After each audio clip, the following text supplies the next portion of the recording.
Funny how they call it an unborn baby when it suits them. Yeah.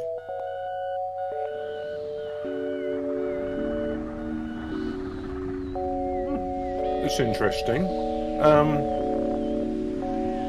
It seems both Apple and Google Translate, they're not translating Hebrew at the moment.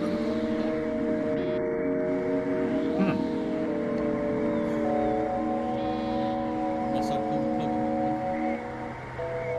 one. Well, they got some guy here with four locks and a scruffy-looking pube beard saying, "One symbolic bomb in Washington will remind Trump that he was not omnipotent and will restore our national honor." Yeah. Funny.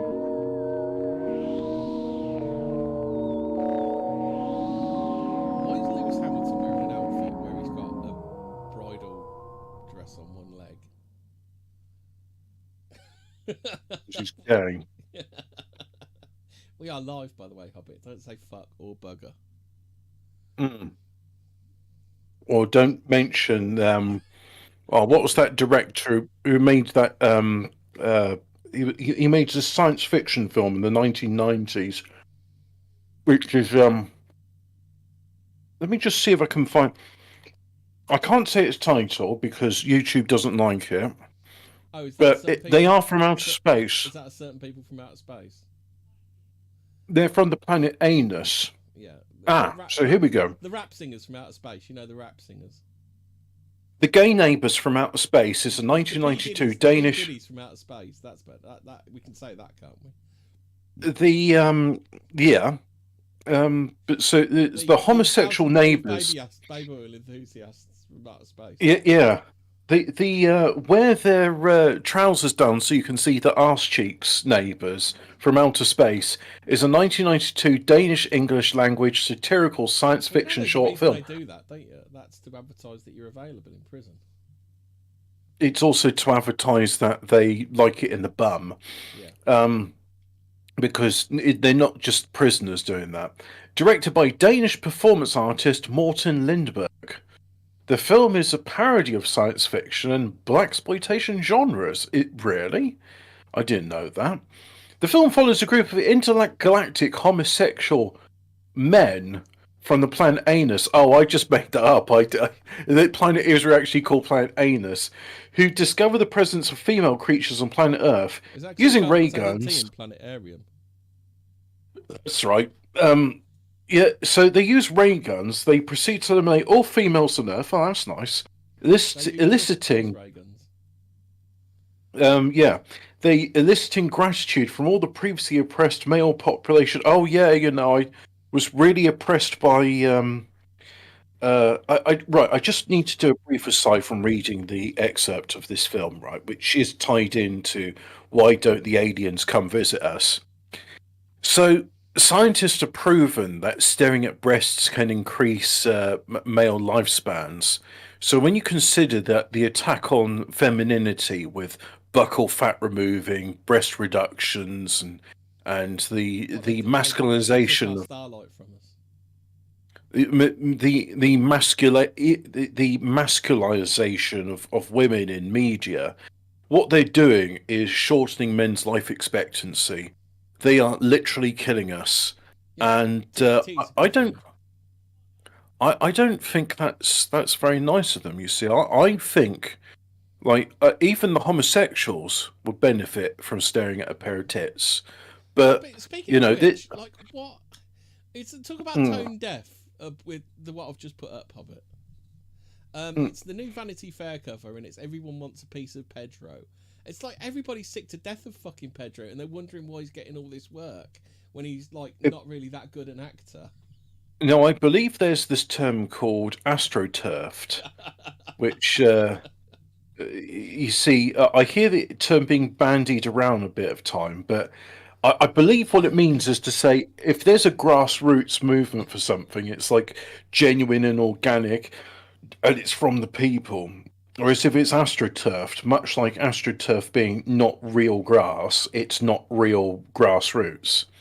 So anyway, they eliminate all females from Earth, eliciting gratitude from the previously oppressed male population. Before leaving the planet, they leave behind a gay ambassador to educate the Earthlings about their new way of life. This sounds a And lot like I've never watched it, but there's that film called Earth Girls Are Easy with Jeff Goldblum. It sounds like almost a remake of it. starring Coco P. Dalbert as Arminas, Sammy Saloman as Captain B. Dick, Gerald F. Hale as D. Ildo, Gabato, as you can see, I'm very good with these names. Gabatokai Dakina as Sergeant Shaved Balls, Conrad Fields as Mr. Schwull, and Johnny Connie Tony Thomas as the gay ambassador. Written by Per Christensen and Morten Lindberg. Produced by Dino Raymond Hansen and Lamont Sanford. This film, by the way, it's on YouTube. It's 26 minutes long. You could go watch it now, but I suggest you don't. Oh. The film begins in black and white and later turns to colour in a way similar to The Wizard of Oz. According to director Morten Lindberg, this was dramatic special effect to illustrate the world being free from vicious women. Now, it almost sounds like a Nicholas J. Fuentes manifesto. Weird. Very strange. Very, very, very strange. Do you know what? I'm going to read out some dialogue to you. This is why you've heard about the new Marvel thing, Ironheart, about black little girl No. and man. I like how you always start these prepositions with. Just forget all that, Hobbit. This dialogue here will tell you why Riri is such a beloved character. So Riri is in school talking to her teacher. So, this is quiet time, Miss Williams. I wanted you to know that I decided what I'll be when I grow up. Let's hear it. Yabba-doo, yabba-doo, yabba-doo. I'm going to be a scientist. Great. Great? That's great. No, you're supposed to say, you mean like a nurse. And then I say, why would I say that? You're supposed to tell me nursing and teaching are noble professions, and that people like me don't get to grow up and be scientists. Why would I say that? This is what they said to the first African-American female astronaut. That was a long... And she told them, no, I'm going to be a scientist. And then she did it. Yes, that was a long time ago. Things were different back then, but because people like her, a girl like you, can do whatever you want, fly anywhere, be anywhere you want, be anyone you want. I was kind of hoping you'd tell me the opposite, so I would have something to inspire me to prove you wrong. I'm sorry, I can't help you. and that there is why Riri Williams is such an inspiring character. Oh no, there's more. What? You'll never be Tony Stark. Really? I was going to be Tony Stark, except for that weird facial hair. Freaks and geeks. So that's why Riri Williams is a beloved character. Doesn't she sound like a great character that you just want to root for? Yes. I like how I get Hemi goes, "Hey Hobbit, you've got your finger on the pulse of the cultural zeitgeist. Have you heard about this latest film?" And I'm like, "Oh boy, howdy! I've got all the Funko Pops of the latest film." Yeah. My Funko Pop collection is vast. I can't move in my house for all the Funko Pops I have. Just the like one of these days, I'll daily with the. One day they'll find my corpse, but they'll have to like dig for like a month to dig out all the Funko Pops to find that my. I just feel like talking about politics, like millionaire Pia. So he's a lord in the House of Lords. If I could work, so can the rest of Britain, says amputee Pia. Well, you might have a bit of a leg up, so to speak, on most other amputees. Fuck's sake. These people are so out of touch, and they're just getting even more out of touch, aren't they?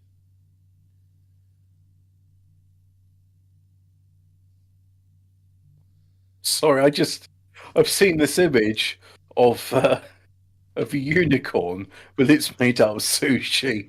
And I think that's adorable, but also hideous. All right, okay. So, I'll go. do I'll you go think, do that then. do you Well, think millionaire peers should be commenting on who and who can't work? Hobbit. I think they're the most qualified to talk about anything. You know, because the more money you have, the more better you are, right? That's Yeah. why Andrew Tate is Well, so good. rich and or bits of paper. If you got bits of paper, wow, you're even better then, aren't you? Yeah.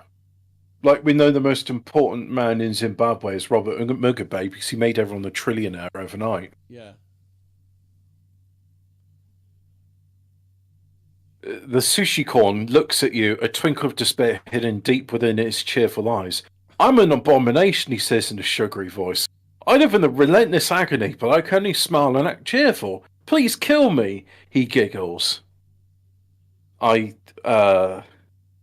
you know what? It almost feels like a retelling of that story in Hitchhiker's Guide. You know, with the cows that come out to say, "Hey, buddy, Don't like do this bit. you want to eat me?" Yeah. Yeah.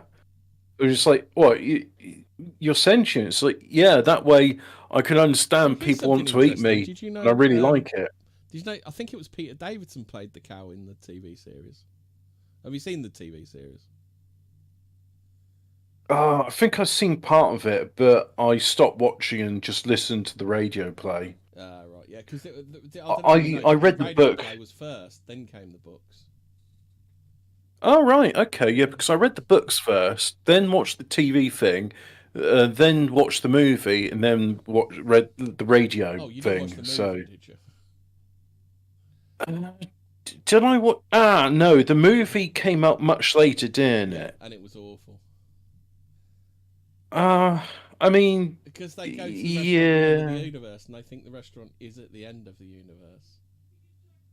uh, Rather yeah. than in time, they think it's in place. Did you ever Because play once they Starship get Titan? Did you ever play Starship Titanic? I was getting bored no, of point and click games by then, and yeah, I never played it. Maybe that's something worth playing. But yeah. oh Um, my god, I've just seen Tomorrow's Sun. From Russia with Love, migrants pushed to Britain by Putin. Plot to sow unrest and overwhelm borders. Hold on a minute. Is the it, Sun saying there's something wrong with migrants? so the reason that Keir Starmer's not out there in the English Channel machine gunning the boats is because then Russia would send the navy into the English Channel Hmm. and sink all of our ships. Yeah. Does that mean Keir Starmer's a Russian puppet? So I guess, yeah. Um. Right. So, are we going to do some actual content now?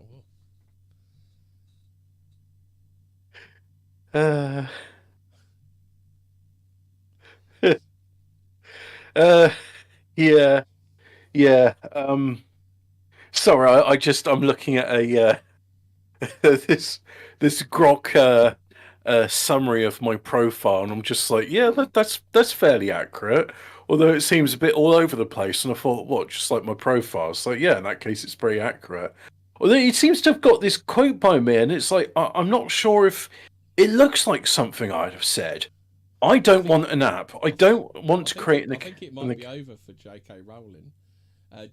Boy George has taken a spray padder on breakfast TV. Wait, you're telling me all over a bitter homosexual is bitter about like J.K. Rowling? I mean, I mean, but she's so loved by the LGTV community. I mean, they love all of her championing of their televisions. So this is a quote. Robert Downey Jr. claims Pedro Pascal being a star reaffirms my faith in our industry as public Pedro PR push continues. Craig Wilson says the Taliban have just invaded my sleepy Northumberland village. If they got here, they'll be everywhere. Oh, yeah, he's right. Yeah, the Afghans are here, aren't they? Is Yeah. Pedro Pascal not appearing in your Sleepy Village? Oh, I heard Dennis Villeneuve's going to direct the latest James Bond, so you see, I have got my finger on the Pedro pulse of Pascal the could be cultural the new zeitgeist. Bond. No, they've got the guy that plays the gay ambassador from Homosexual Neighbors from Outer Space in it. Yeah, That's a deal spoiling us. no, they're going to get they're going to get G Batakai Dakina to play James Bond, and the name's Bond, $5,000 signature Bond. So. But the love interest is going to be Zendaya because, if it's not Pedro Pascal, it's fucking Zendaya, right? Yeah. These are the only actor and actress left in Hollywood. The rest have just packed their bags and gone back to their respective homes because it's just like, well, there's no more fucking work for us. It's either the AI, what's the word? Avatar depiction of Bruce Willis. James L. Jones's AI voice, Zendaya, and Pedro Pascal. That's your four choices in Hollywood now. Yeah. There's nothing else. Hobbit, have you seen the Utes? The Utes rapping with their with their crutches. I'll just put it in here. It's so funny. He's rapping. And you see that he's rapping with his nan's handbag, and he's got a crutch as well. So if you're wondering, he's not got red shoes on, but he's dressed in red from head to toe, and he's got a crutch because he's disabled. And that looks like his nan's handbag. And he's also got his nan's handbag as well. And he's rapping and waving his fingers at us. And he's telling you about life on the streets. With their crutches, the rappers of it. So you see. One of the responses to, well, look, if there's all these planets which can harbour life around us, why hasn't there been like an intelligent species come visit us, or at the very least, sort of said, hey, look, we're in the neighbourhood, hello, or not even do that, just sort of go nanu nanu, we're trying to learn your language but struggling nanu nanu. If they just did that, you'd be. But there's a lot of cynical people going like, "Oh well, with idiots like these on Earth, who'd want to come and visit us?" So, do you want to talk about some reasons why there's a Fermi paradox? Like, here's one I've heard, and it's from a science fiction book which I've not read. It's by, I think, Brian Aldiss. The Dark Forest Theory. Let's see if I can find it. Dark Forest Theory. That's the one. Many aliens. One more bit of news before we go. Have you seen that incredibly stunning and brave woman called Lily Tino? No. Where she's. Oh, I mean, yes, of course I have. Who can move these days without Lily Tino? Having dinner, and then someone goes, "Oh, here you go, sir," and then she goes, "Oh, sir." Yeah. It's ma'am. And it turns out that it's not ma'am, it's man according to American law, and it could be 5 years per offence for each photo she took while she was in Disneyland toilets. Oh, so you're telling me a stunning and brave has been exposing itself in the toilets at Disneyland? Not even exposing That's itself, nice. just fully closed pictures, and it could be 5 years per offence. No, being out in public is exposing itself. You keep that shit to the cabaret acts and in the closet. Answers on the postcard, please. Dark Forest Hypothesis. So we've actually got it written here. The Dark Forest Hypothesis. Oh, don't. I really want some now. Fuck. Oh, shit, You're not my... For fucking ages. My favourite part of it is like when it's got cherry jam in between the layers of the sponge cake, and I don't even care that it's made like the chocolate cake is like I could take it or leave it, but the fact that you got usually garbage. Let's be honest. There's zero Yeah. made in the sponge cake. of a chocolate It's sandwich. like it's a sponge cake which they put some cocoa powder in. It's like great, you've now got a brown, but it's the cherry jam in it which makes it. I tell you what, if I could just have a cherry sorbet, I'd be all right with that.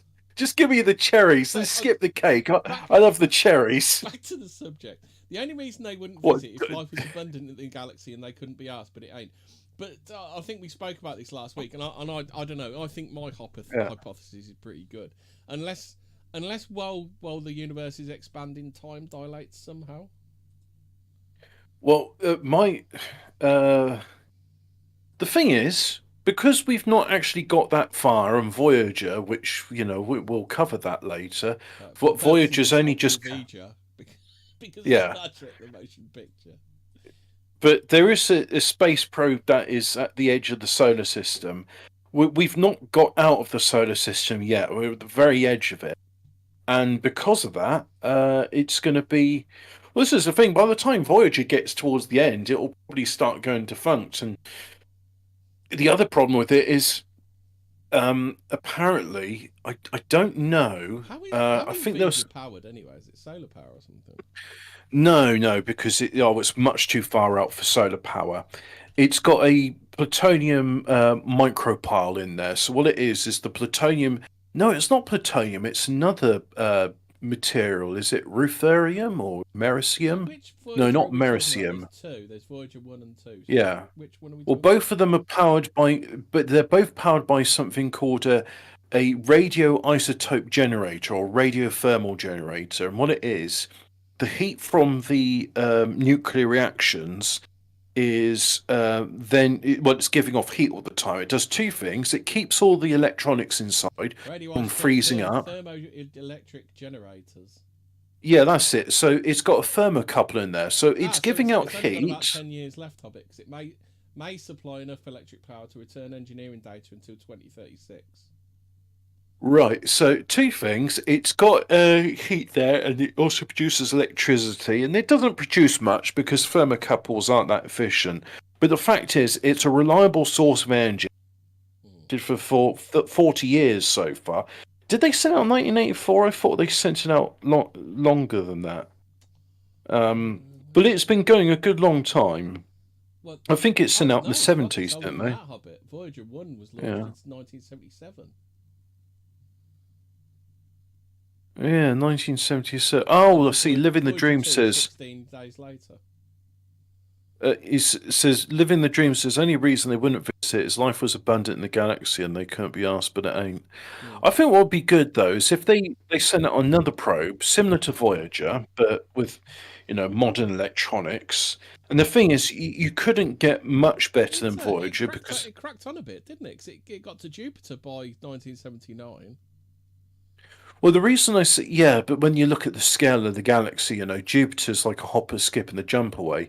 When you get to sort of Didn't it take us like a week to get to the moon? uh, yeah, I don't know. But see, the thing is, you can make a modern thing. It wouldn't have to be particularly powerful because here's the thing, right? The bandwidth constraints are due to the distance involved. So you're going to have to deal with something that can't transmit very fast anyway. So, What's it and transmitting in Hobbit? Because obviously technology's changed fucking leaps and bounds since it was launched, hasn't it? I think I asked my uncle about this, and he said that there's something called slow scan TV. Yeah. Well, the bandwidth is very small. I think it's something like a few hundred bits a second, if that. And the reason is because it's so far away, it just takes a long time to. It's got to repeat the same signal over and over again, so that people can pick it up, and then eventually you can send a signal back saying, "Yeah, we got it now, thanks." And so we could send out a new probe now, but the thing we should do is because you see that probe it's working on inertia. You sort of send it around the planet. You do something called a gravity slingshot, and that speeds it up, and then it can just be flung out. And it did a couple of flybys various planets as well. if we did another probe, and yeah, you could do flybys of planets because I'm sure the astronomers be interested in that. But this time, I think what we need on it is like an ion drive. Don't know if there's any ion drives yet, but what they could do with that, you see, is it's Delta V reserve. Now that's a fancy term. Let me just bring up Delta V. From my understanding, is a fancy space term for fuel. So if I just have a look for Delta V, it will have a big Delta V reserve. Because the ion drive, it doesn't have much acceleration, but it can just keep on going and going. So, Oh, do you Delta know V. Voyager was built by the Jet Propulsion Laboratory? There's been some fucking weirdos that work for them, and there. Do you We've remember, we've what was mentioned his Jack Parsons? Is it? It was who got bummed by we've Alistair I Crowley? was going to say, we've mentioned the Jet Propulsion Laboratory before, but then again, NASA was set up by Werner von Braun, so Yeah. it's a bit interesting. So Delta V, which is also known as change in, is used in spacecraft flight dynamics as a measure of impulse per unit of spacecraft that need to perform maneuver, such as launching from a landing to the planet and moon. Right. So anyway, when we get an ion drive, we really should make a probe and then just sort of say, look, we'll send it there, and it'll eventually catch up and overtake the Voyager probe, and we can have a bit more information, and we can devise some experiments based on the knowledge we got from Voyager 1 or Voyager 2, and then sort of go on from there, really. Oh my But god. right, Hobbit. so Hobbit. This is. I've got to stop flicking through Twitter. Activists yes. protest. This is current year, Hobbit. Activists protest Waterstones by carrying a coffin into store and holding a funeral for the Harry Potter franchise. Look, now, I don't know who needs to hear this, right? But there's more to books than self-help books and Harry Potter. I know this. I've got now.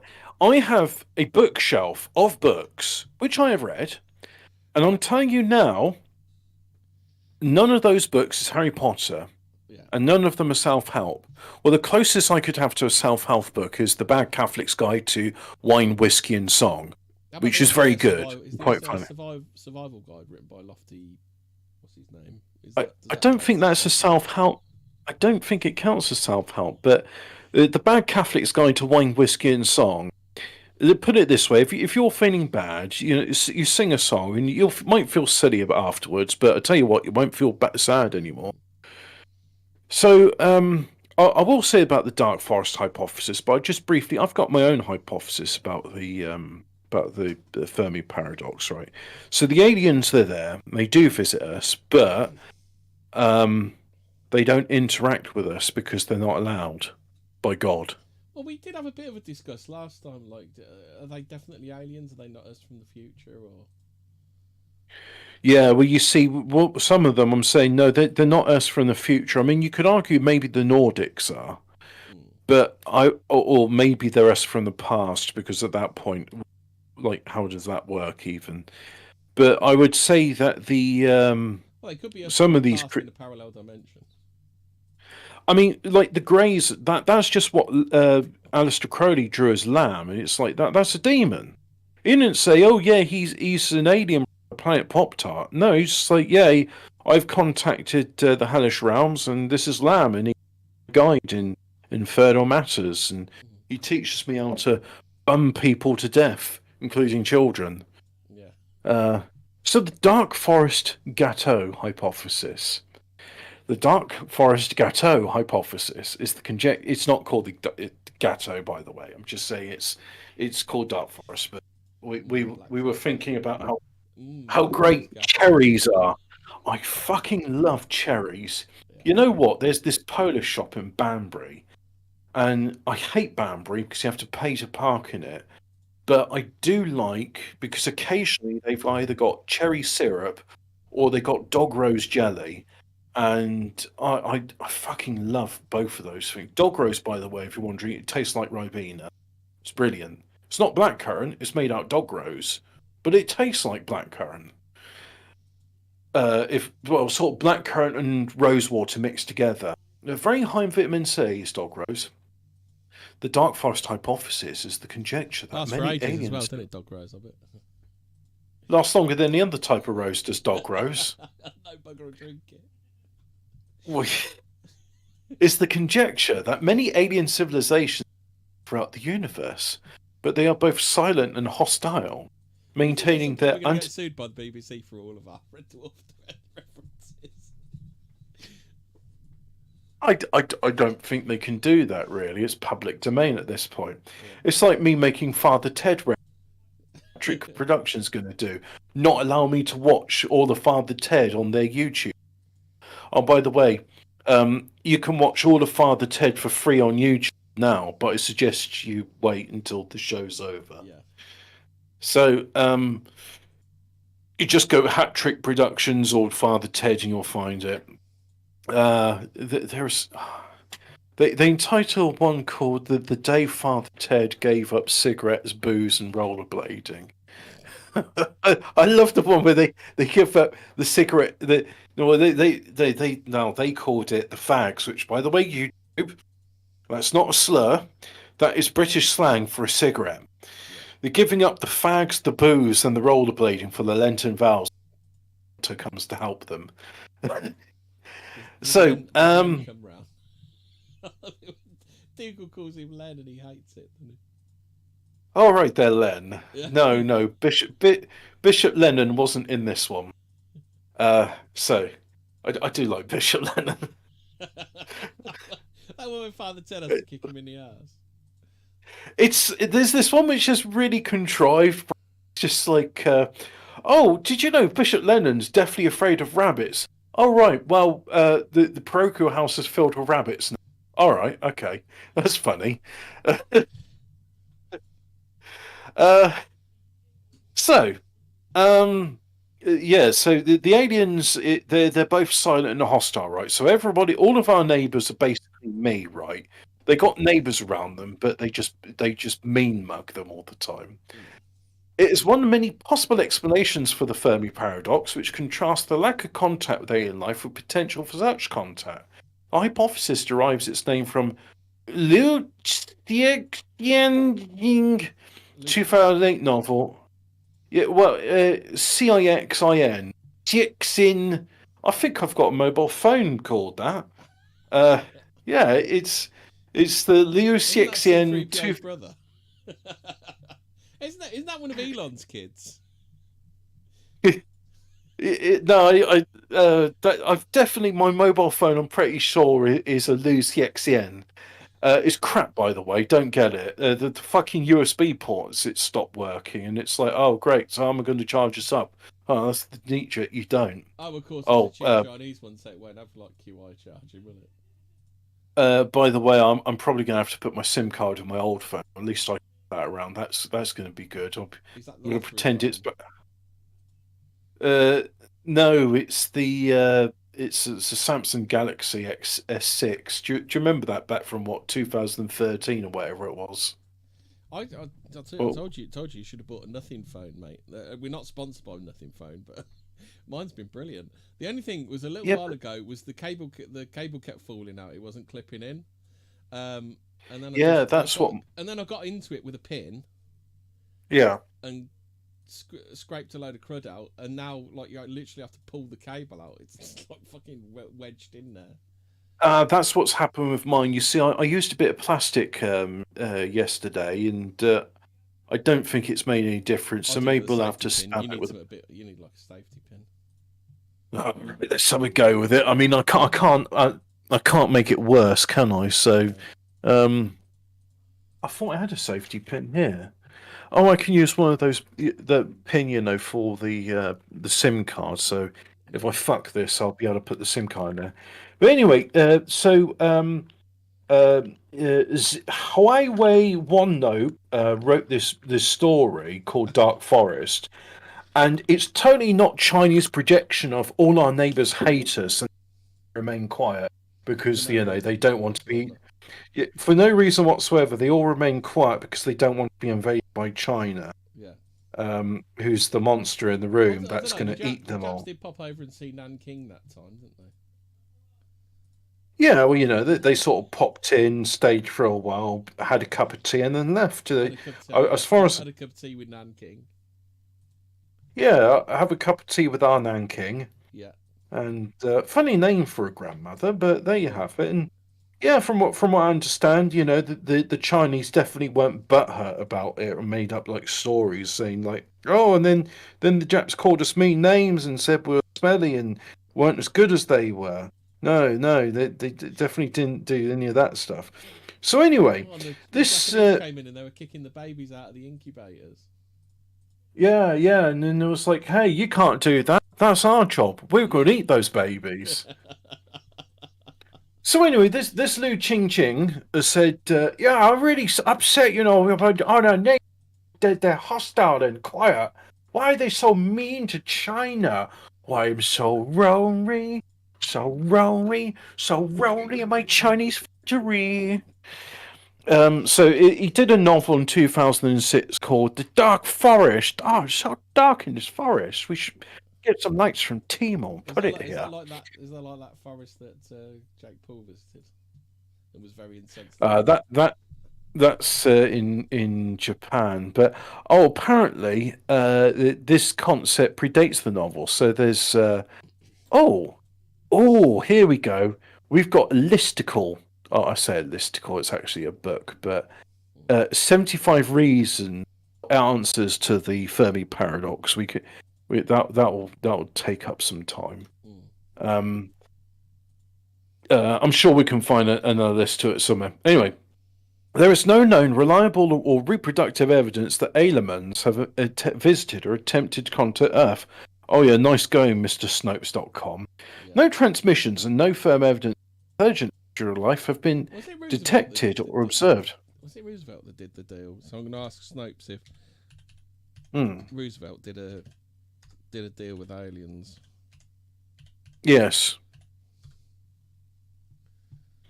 It says tart cherry juice. I like tart too.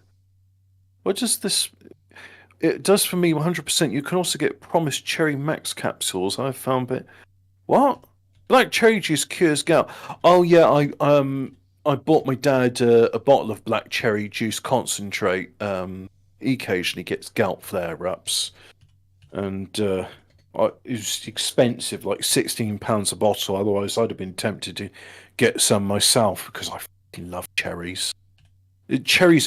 One of my favourite things is when I drive into Wiltshire. There's you often in the lay-bys. There's like English strawberries or English cherries for sale. So I always make sure to carry some cash on me when I'm going around because then I can just go in the lay-by and get myself a pint of cherries. And often I've eaten one entire pint of cherries on my way to go and see the folks.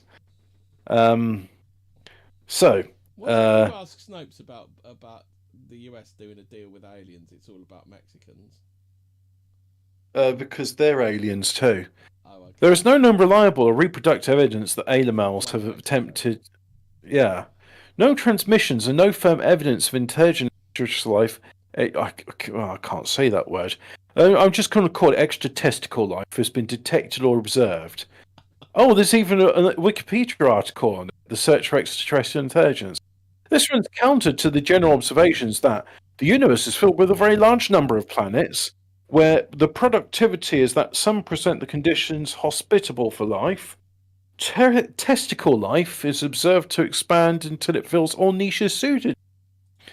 These contradictory facts form the basis of the Fermi Paradox.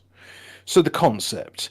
The dark forest hypothesis presumes that any spacefaring civilization will view any other intelligent life to threat, and thus destroy any nascent life that made itself known. Oh, that's a good bit of Chinese conjecture there. That's nice to know. As a result, the electromagnetic radiation surveys will not find evidence. A similar hypothesis, under the name deadly probes, was described by astronomer and author David Brin in his 1983 summary of the arguments for and against the Fermi paradox. Have I read anything by David Brin? It's me Brengan, isn't The it? gr- well, this Is he this from the might be family that? some. Is he from the family that created the Brengan? No, that's Bren. I'm saying Bryn. This is like Yuri Bryn. Right. Um, yeah, or Sergey Brin. So anyway, David Brin did that thing, and I posted a link in the chat because that sort of goes on to his thing. Um, the name of the hypothesis derives from Lucia. Yeah, we said that bit. It's in the dark forest filled with armed hunters Oh, stalking through the trees like here's a funny one ghosts. from Snopes Hobbit. Did lettuce kill more people in the US than 2018 than undocumented immigrants did? True or false? Right, Bombercat Coonface. I think there's not enough cherries, so the reason you have to concentrate it is because then you get all the antioxidants in the cherries. You'd have to eat like I don't know how many you'd have to eat, but like You an were there when he might have unfeasible done. amount. Yeah, yeah. There is this thing about if you got like bladder stones. Apparently, what you should do is just eat a lot of watermelons and keep pissing. Like I've seen cleanses where they just say, yeah, like eat 10 watermelons, just sort of sit in the toilet or sit in the bathtub somewhere. I think they said sit in the bathtub with hot water so that it's not so hard to piss, and then just eat the watermelons and keep on pissing. Apparently, the stuff in the watermelons which helps solve bladder stones. Um, but So, oh, right. So, according to the dark forest hypothesis, since the intent. Oh, right. But no, correct. Bit before that. A dark forest filled with armed hunters stalking through the trees like ghosts. According to the dark forest hypothesis, since the intentions of any newly contacted civilization can never be known with certainty, and if one is encountered, it's best to shoot first and ask questions later. Okay, Mr. Chinaman. In order to avoid the potential extinction of one's own species, the novel provides a detailed investigation of Liu's concerns about alien contact. Oh, those goddamn English come over here! Opium war! Rah! I'm surprised he didn't just say, oh, you don't want aliens coming to your world because they're going to give you space opium and then you'll be addicted to it and you'll never be able to recover. It'll be so good. Ah, oh, space opium's great. And then they'll get you working for you in your Timo factories, making Timo factory. Don't forget Yeah, the suicide nets in your factories, because if you run a really nice factory, you definitely need yeah. suicide nets on the balconies, don't you? I like that. Apple, in order to ensure the quality of every Apple phone, they have suicide nets in the Fox factory. So 'cause there's like no dying on the job. It's a bit like Rico from Starship Troopers. He says, "Nobody quits. If you quit, I'll kill you myself." uh, so T-Rex want to live forever. yeah, I'm from Sharks Inn, and I say kill them all. No, I'm from In Shelks Inn, and I say let them all live. game. Oh yeah, because suicide nets. Yeah, yeah. Yeah. The Dark Forest hypothesis is a special case of the sequential and incomplete information game in game theory. Oh, I fucking love that game. It's up there. Command and Conquer is one of my all-time favorites. The sequential and incomplete information. In game theory, a sequential and incomplete information game is one in which players make decisions in sequence, with each player having limited knowledge. What's a poker? In the case of this particular game, the only win condition is continued survival. An additional constraint in this special case of Dark Forest is the scarcity of vital resource. The Dark Forest can be considered an extensive form game, with each player possessing the following possible actions: destroy another civilization known to the player, broadcast and alert other civilizations of existence, or do nothing. So, science fiction version. In addition to Fred Saberhagen's Berserker novels, variations of these ideas. Have I read is Berserker? I mean, that's the sort of title that. Oh God, that cover really doesn't sell it to me. You know how like they get these cover artists to make the most unappealing to the male gaze covers possible. When was this written? Come on, when was it written? Because 1963. No, you could do better covers than that. 1963. I was seeing the cover in June, and that was Oh, 1960. God, that's awful as well. Yeah. So, The pink one with the eyes on it. yeah, variations of these ideas have been used in another science. In 1987, science fiction author Greg Bear explored the concept that he called a vicious jungle. His novel God. In The Forge of God, humanity is likened to. No, let's use the real term. Mankind is likened to a baby crying in a hostile forest. There once was an infant lost in a. Some cool photo. There's done some. I don't know. The old ones are brilliant. The old covers. You seen the old covers to them? Well, that's what I mean. The modern covers are fucking shit. God, Like what spastic drew that? Yeah, but that's like they got. Do you know what I mean? Like they get like the worst cover up possible to not sell it. Yeah. This, I mean, that's a Fortean Words subject in itself. I don't know how to approach it because I'm not a very visually artistic kind of guy. It's like you know that thing was saying I don't know what pornography is, but I know it when I see it. That's the old cover. But, you know that saying I don't know what pornography is, but when I see it, I know it. Yeah. So what was it? Yeah, that is a much better cover. But this is what I mean. It's like this is like one of the original covers back when they made like books and stuff that appealed to men. And this modern fucking bullshit is just like I'd say they go out of their way to make it unappealing as possible. And I would say they're doing that because they want to make a world that's inhospitable to men. Yeah. So anyway, Dark Forest. Look at that. That's another good one. To wait for it to load on there. Yeah. But so the Forge of God, yeah, I mean, you see, that's Berserker Spat is brilliant. You know, I look at that and go, yeah, I'm interested in this. You know, it's a man with a sword, and it's another one. This has to be like an 80s one or something. Can I just carry on reading this stuff whilst it loads? In the Forge of God, mankind is like a baby crying in a hostile forest. There once was an infant lost in the woods, wondering why no one answered, drawing down the wall. One of the characters explains, we've been sitting on our tree chirping. Yeah, that's dog shit. Like Polish birds for over a century now, wondering why no other birds answered. The galactic skies are full of hawks, that's why.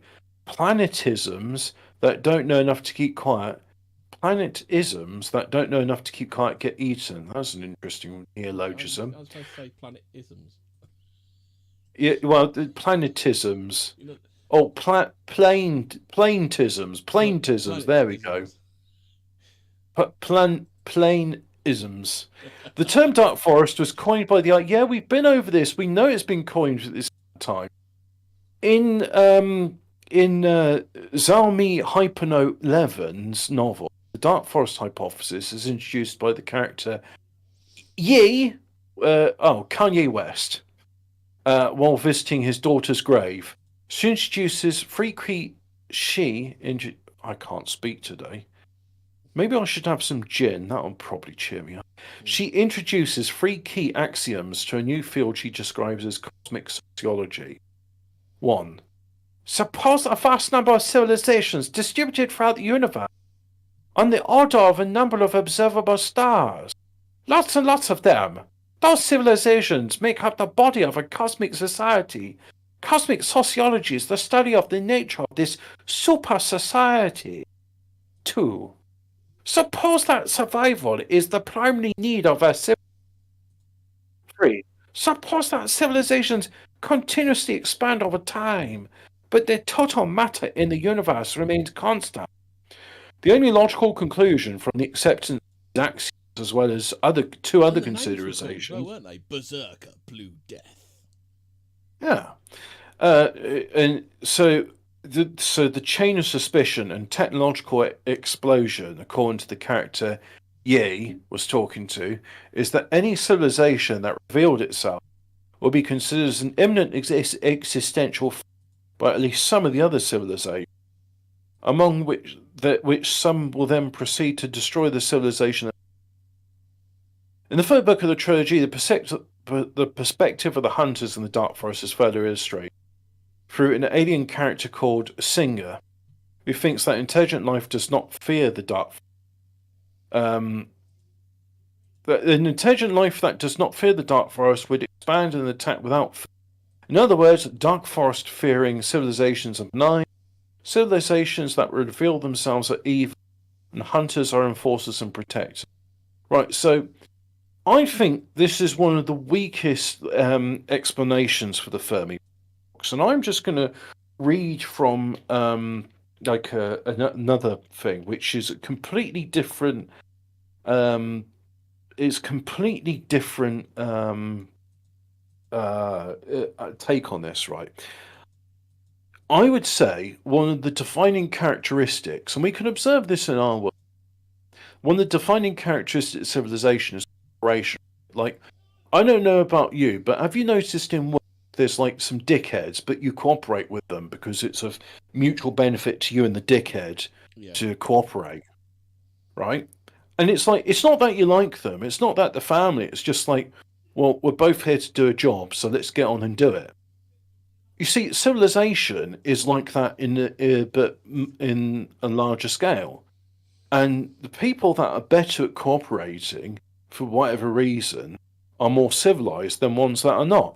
And I'm not saying civilization, but you can definitely say it's probably better to be in a civilization than to be an anarchy, because there are a few anarchies in the world, like Haiti, the Central African Republic, Lesotho, Zimbabwe, Western Sahara, which isn't a real country anyway, and neither is the Central African Republic. So, funny enough, I'm before anybody starts like drawing some erroneous patterns here and conclusions, I'll just say that there's some places where there are no civilizations. Those they're not really nice places to live. Would you rather live in the Central African Republic or would you rather live in Singapore? I'm not saying either choice is great, or London. If I had a choice between Singapore, London, and Central African Republic, I think I would choose Singapore. Yeah. I mean, I know in Singapore, I'm probably not going to get stabbed, probably. And if I am going to get stabbed, the person that did the stabbing is going to get executed. Because in Singapore, they take a very dim view on grievous bodily harm. And that's the thing. I'm not saying Singapore's a great place to be. I'm not. I'm not like some sort of simp for civilization. I'm just saying that, hey, look, there's places where there's more cooperation. There's places where there's less cooperation. And what I'm saying here is he's describing a very uncivilized take on things. He's not describing. And funny enough, there's this chap called Asian Ametra. I'm not sure. Well, you probably don't watch his videos because they're very boring, but I like his very boring videos. He's a guy. But you haven't thought it all the way through, have you? Because at least in the Central African Republic, if your neighbour steps foot on your lawn, you can kill him with a McNuke. Ah, yes, the recreational McNukes. Yeah. Yeah, because as we all, well, you see, the thing is, in the Central African Republic, I don't think they're aware of the minor points of libertarianism, nor do they know about the of the non-aggression pact. I think they are kind of aware of Gadsden. Don't tread on me. Oh, the Gadsden flag. Yeah. Yeah. So,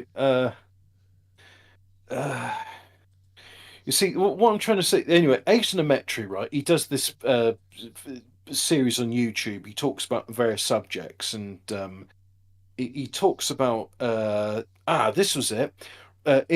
Businesses in Korea, and I was like, oh, okay, I don't not really care about this. But then he eventually went into it, and he talks about like you got these places like Algae, and Algae started off with I think it was making plastic tubs to put rice in, and then they were like, oh well, we've got the technology to make these plastic tubs to put rice in.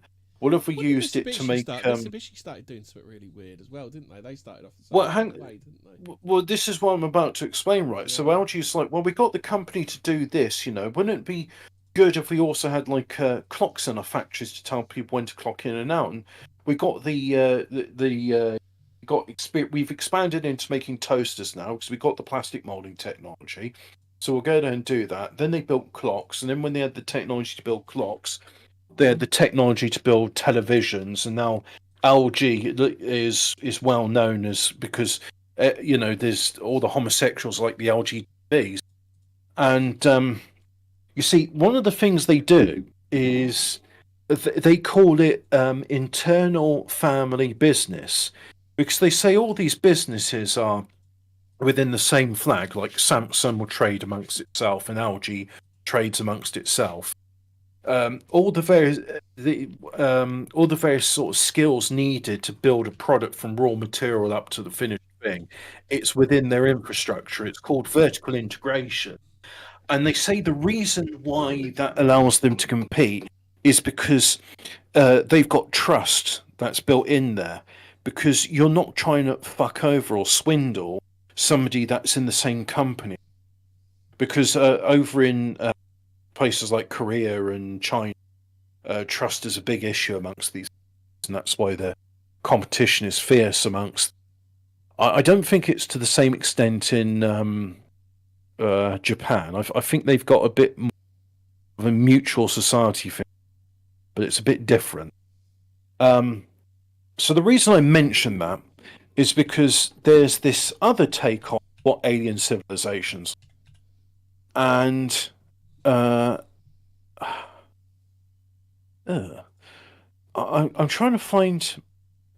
So I found the film Valerian, the City of a Thousand Planets, Valerian. It's come on. I want to know the books it's based on. Valerian et Laureline. Speaking about Mitsubishi Hobbit, did you know they had they have a 30-year long association with Jackie Chan, who's used their vehicles almost exclusively in his movies throughout his career. Fair enough. Yeah, great. I mean, the Jackie Chan Cup, first held in 1984, is the annual celebrity auto race involving international motor journalists and starlets from across Asia in Mitsubishis, with professional touring car drivers alongside for assistance. Crazy. Mitsubishi Lancer was a very desirable car back in the day. The other thing, they're like the old school like British businesses when you used to have like the work would hold like a fun day in the grounds because they had grounds back then, didn't they? I was looking at old like newspapers from Northampton and like all the firms like there were firms that had cricket teams, they had tennis teams. Like it's crazy the things that businesses used to do. Now they want you in the door working straight away, and then you can fuck off as soon as you finish your shift, can't you? No, you're supposed to stay after your shift for debriefing and come in before you start, just to stop things up. Yeah, to do unpaid work, which you know is there's another term for unpaid work is slavery. Yeah, and so did Aldi and Lidl, and when I mentioned supervisors, they gave me some very evil looks, but they got very nervous too. And I just said, look, if you want me to come in for an extra 15 minutes, you can pay me for that time. Yeah. I will work for you from when I've clocked in and not a second before. Yeah. So yeah. Anyway, civilization, corporation. Python skit. This man won't work for free. Won't work for free. You know the haggling bit. Yeah. Civilization, cooperation. The reason I mention all that was because I wanted to filibuster for a bit whilst I found the article. Valérian Laureline, originally titled Valérian Spatio-Temporal Agent, so space-time agent. So is that a bit like? Is this the French version of Doctor Who? He's Agent Space-Time. You've never watched Community, have you? Is that the show with they got Inspector Space-Time. Inspector Space-Time, yeah. I have. I introduced that to a friend. I showed them the episode called Dungeons and Dragons, and they were hooked on it. Because I really like the bit where it was just like Chevy Chase realised that he was knocked over by everybody else in it, so he's just like, yeah, you know what? I don't mind being this now. My favourite was the paintball. You seen the paintball when they absolutely ruined the college? You seen that one? Oh, and they get the guy in from Lost, and I was just like, hey, that's the only other role I've ever seen. No, that's the second only other role I've seen him in. Do you know what his best role is? What? And I think he was in this role after Lost as well. He was in Command and Conquer 3. He's one of the bad guys in Nod. And dare I say it, that was his finest role. I can't remember what the name of the villain was, but I thought he was quite good in that. So anyway, James L. Jones was in Command and Conquer. I thought you were going to say He was. I don't remember that episode. No. James L. Jones was. He was the space general of the GDI. He was in the space station or something. Agent Spacetime. It's a French science fiction comic series created by writer Pierre Prestin. Really good film. Hobbit. A really good film. Well, dare I say, the spiritual successor to The Fifth Element. Yeah.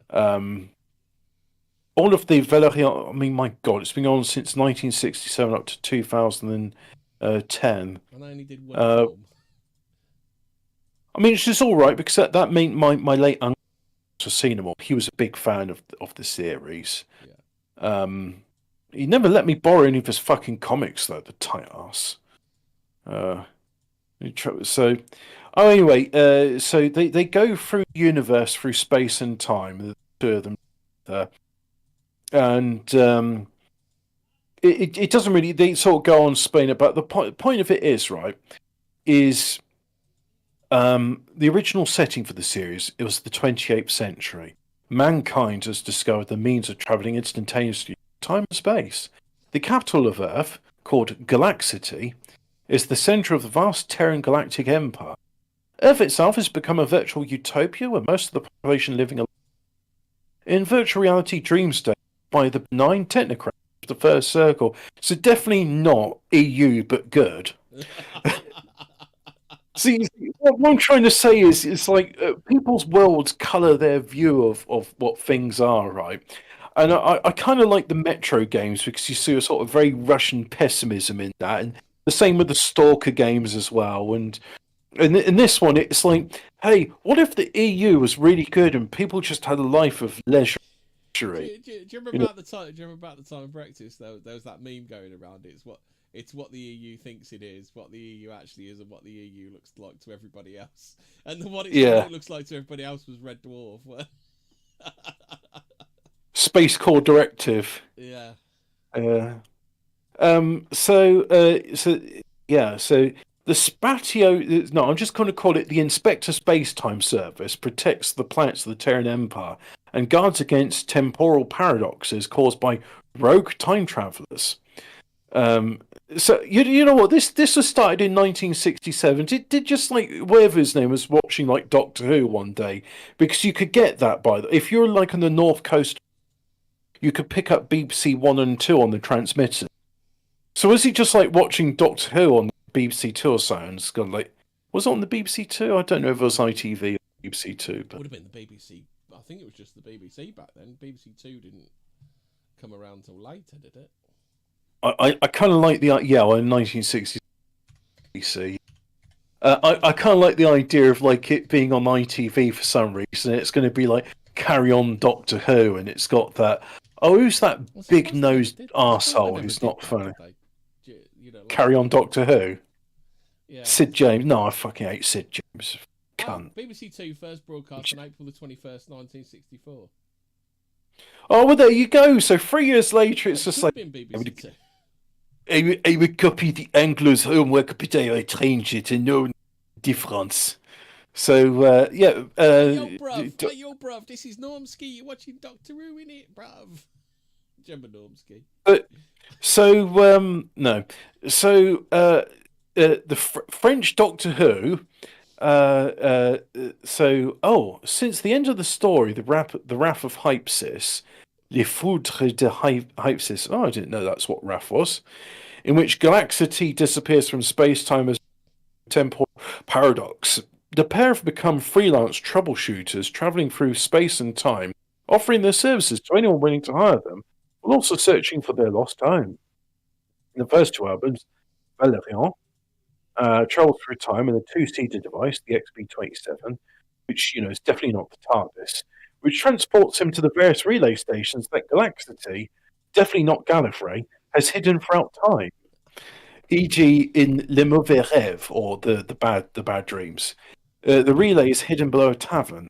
In subsequent stories, Valérian Loreline used the saucer-shaped astroship XB-982, which is definitely not a different TARDIS, which made its debut appearance in the 1969 short story The Great Collector. I think we're getting lost in the weeds here. Point being is, right, what I like about Inspector Space Time but French, hey, Inspector Gadget, that was a French show. I kind of liked that. Yeah. I liked Inspector Made by Gadget. Dick did some really, really good kids TV programs. Did they also did Ulysses 31? Because I kind of like. That was the next thing I was going to mention that they did. I've got to say this.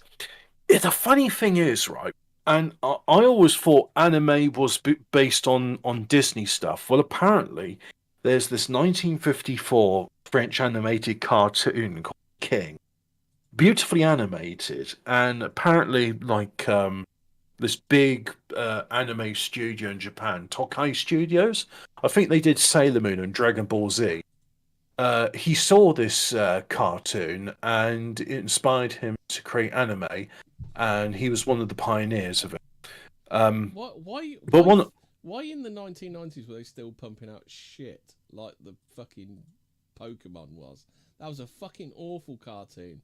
Like really low frames per second, doesn't it, as well? Lazy, sloppy cartoon. Well, one of my favourite things they would do in cartoons to sort right. Well, so one of the things I really didn't like was when instead of animating mouths, because that takes a lot of work, what they do is they just they'd chroma key in someone's mouth into the animation still, and they just have that. I really hated that. How about the stock animation bits? Like Scooby Doo running through the corridor. Yeah. Well, one of the bits, if you want an example of chroma keyed mouth in a really famous, do you remember the Annoying Orange? Yes. Yeah. I saw like one clip of it. Oh god, it's got those real mouths in the cartoon face thing. Do you remember that cartoon? It was called Anna Anaconda or something. No, it was some sort of mix of photos and animation, and it was just like really creepy and odd. So, the other sort of tricks they do with anime, one of the ones which I really like, you get this still, and you sort of put a lot of detail into it if you wanted to. But anyway, the important bit is you get a still, and then you pan and scan over it. And you can have a couple of effects, some lens. You can have it raining. You can do sort of various things to sort of say, oh well, it is animated. But by panning and scanning through it, it makes it seem like it's not a stick image, because you sort of there is movement and it does capture you. And I think as a low low effort form of animation, that's a good one. The other one I really like. That was creepy. There was something just really creepy about it. It was like really horrible. The other one I really like, and I think one of the best examples of this is in the intro sequence to the Naked Gun film, is where you get your animated characters and you superimpose them on a bit of real world stock footage. So there's an example of some anime where like the Yakuza bosses, they're like walking and it looks like they're walking down the street, and it's been superimposed with like real life video camera footage of a street in Japan, and they just sort of walking down the street, and it looks good. It sort of goes well with the music. But the best example of it is in the intro to the gun. It's got the camera on top of the police bonnet with the flashing sirens, and you've got it going through these various scenes. There's this bit where it's in the trench run and the Death Star, and it's just I like the idea that the cop car is just there, sirens blazing in the trench. I always get it mixed up, right? You know that one. It's not the Dam Busters. It's a different British. Is what it's based on. That's the one. Yeah. and the choreography It's for the that same. It's the same scene to event. It's scene. the same event, isn't it? 633 Squadron. Well, it's you start to realise that R2D2 isn't just like this quirky little robot companion to sell toys to kids. R2D2 was the actual like bomber in the. I think they were in Mosquitoes in six. Yeah. And so he's the bomber, and then the pilot is whoever Luke Skywalker is There's in a his. Japanese film as well, isn't there? It's called. Is it called The Tower or something? It's based a bit on that as That's well. actually Indonesian. The tower or the I'm not an raid. overall critical drinker. Have you heard critical drinker when they go, "What's your favourite Japanese film?" And then he goes, "Oh, Old Boy's one of my favourites." No, that's Korean, mate. Okay then. But- I meant Crouching Tiger, Hidden Dragon. Oh, I thought critical drinker was just going to go. It's like, what's your favorite? Well, my one is I can't do a critical thing. Oh, hi, the new. I'm critical drinker. My favorite Japanese film is Yappu's Market. Yeah. The, the one where the wee lass shits in a man's mouth. Aye, that's classic Japanese cinema. That is. Fucking love that. It would be Absolutely better if you'd said that, 'cause best. that would have been funny, wouldn't it? Yeah, And then he could do a bit. It's like, oh, and then the bit where she shits in his mouth, and then just cuts to that bit from that dwarf having a vomit in that show. What was that? You know that show, the medieval one, Game of Thrones. That's it. okay. Oh, And yeah, then check this other time where this woman shits in the man's mouth. Look at that, and then just another cut to dwarf vomiting. And oh look. She's thrown her toy. She's wiped her ass with some boggle and she's put it in the man's nose now. And then cut to the dwarf having another vomit. It's just like, I want to see critical drinker reviewing like these Japanese pornography films. I think that's what he needs to do. He needs to fucking mix it up, doesn't he, and make it like just do rumble streams with that on.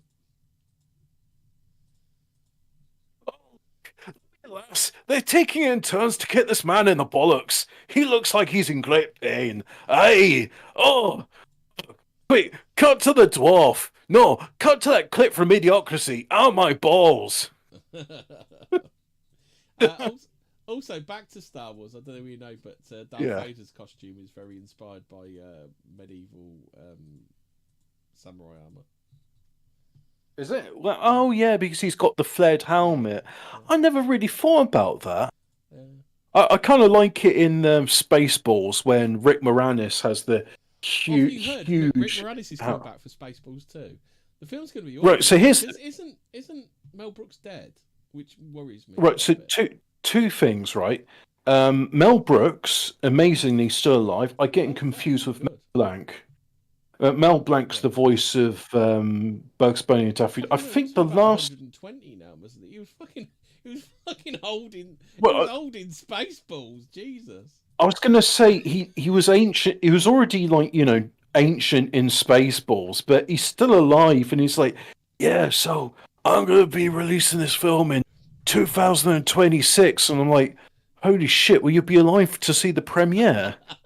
But this is the thing which gives me hope for the film, right? I hope he doesn't have his Blazing Saddles head on because that film ain't coming out if he has. I don't care if the film. I hope the film's not dog shit, and the reason why is Rick Moranis. His wife died, and then he retired from acting to look after his two children. And it's like fair play. He focused on. He did the opposite of Kate Mulgrew, and he said, I'm a widower. I'm going to look after my children. Yeah.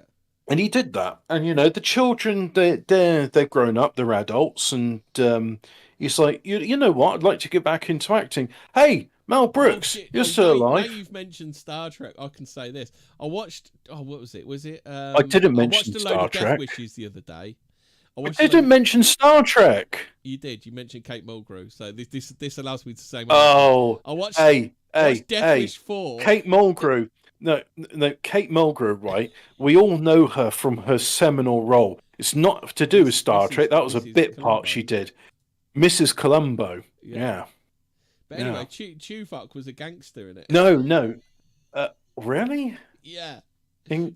Wait, he was a gangster in what He was now? selling drugs to kids in Death Wish 4. Really? Yeah. Huh. I was surprised myself when I saw it. I was Oh, like, there was it's the, fucking Tuvok. you know you know Lawrence Fishburne. Oh shit, yeah, and he was in the same. No, he was in Death Wish 3. I think he was in.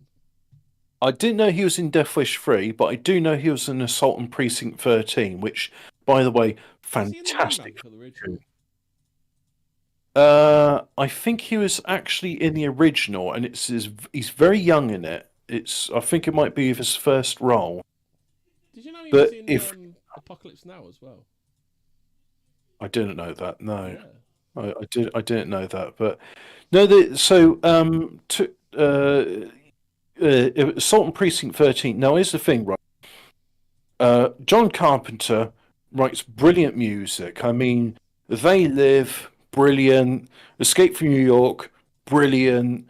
The Thing, scary but That's brilliant. Ennio Morricone. And uh, is it? The Oh thing, yeah, but he the did thing it. is Ennio Morricone doing an impression of doing an He impression says, of John "Hey, Carpenter. Mr. Carpenter, I'm going to do an impression of you. This is how you play." Yeah.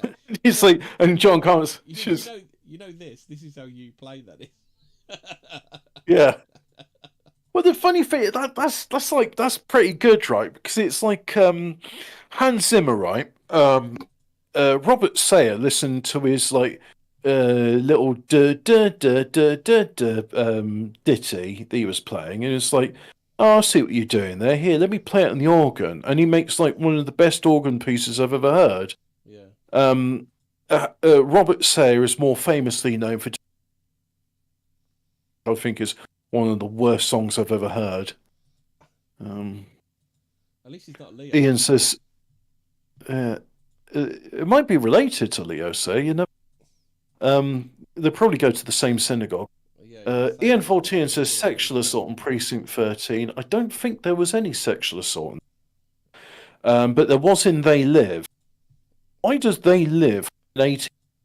And there's like this bit towards the end where, and then like the And filter just to goes remind down. everybody, especially anti-Semites in the audience, it's just about Reaganomics, nothing else. Yeah, it's yuppies. Yeah, yuppies. It's The yeah. yuppies. You know, the yuppies with their Yep. funny faces, pretending to blend You in know with us. You know, the yuppies. the yuppies with their subverting culture and You know, the destroying the yuppies. fabric society. Yeah, The you know the yuppies, yuppies. yeah. Yeah. You know the yuppies with their white phosphorus and bombing their neighbours and breaking 987 ceasefire. You know Can't the trust the yuppies. yuppies. Yeah. You know the yuppies with their compounding interest and rip-off payday loans. The yuppies. You know the yuppies who say that you can't have nuclear weapons, only we can. Go and get them, Yeah. America. You know the yuppies.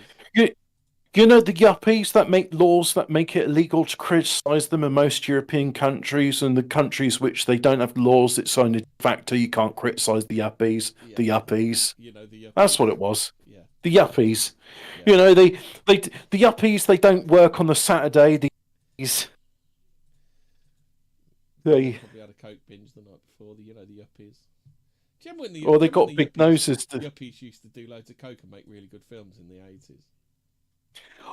I've been saying this for a while, right? But it's been commonly known in various like professions that you take performance enhancing drugs and you get danger pay is basically what you do. Like ballerinas get paid a lot of money because they're going to be crippled later on in life. Yeah. Whores ostensibly get paid a lot of money because the idea is if they're sensible, they will. Well, the idea is if they're sensible, they save up for when they can no longer be a whore and then they become a madam. But sadly, I mean, a lot of them spend it on drugs and what have you.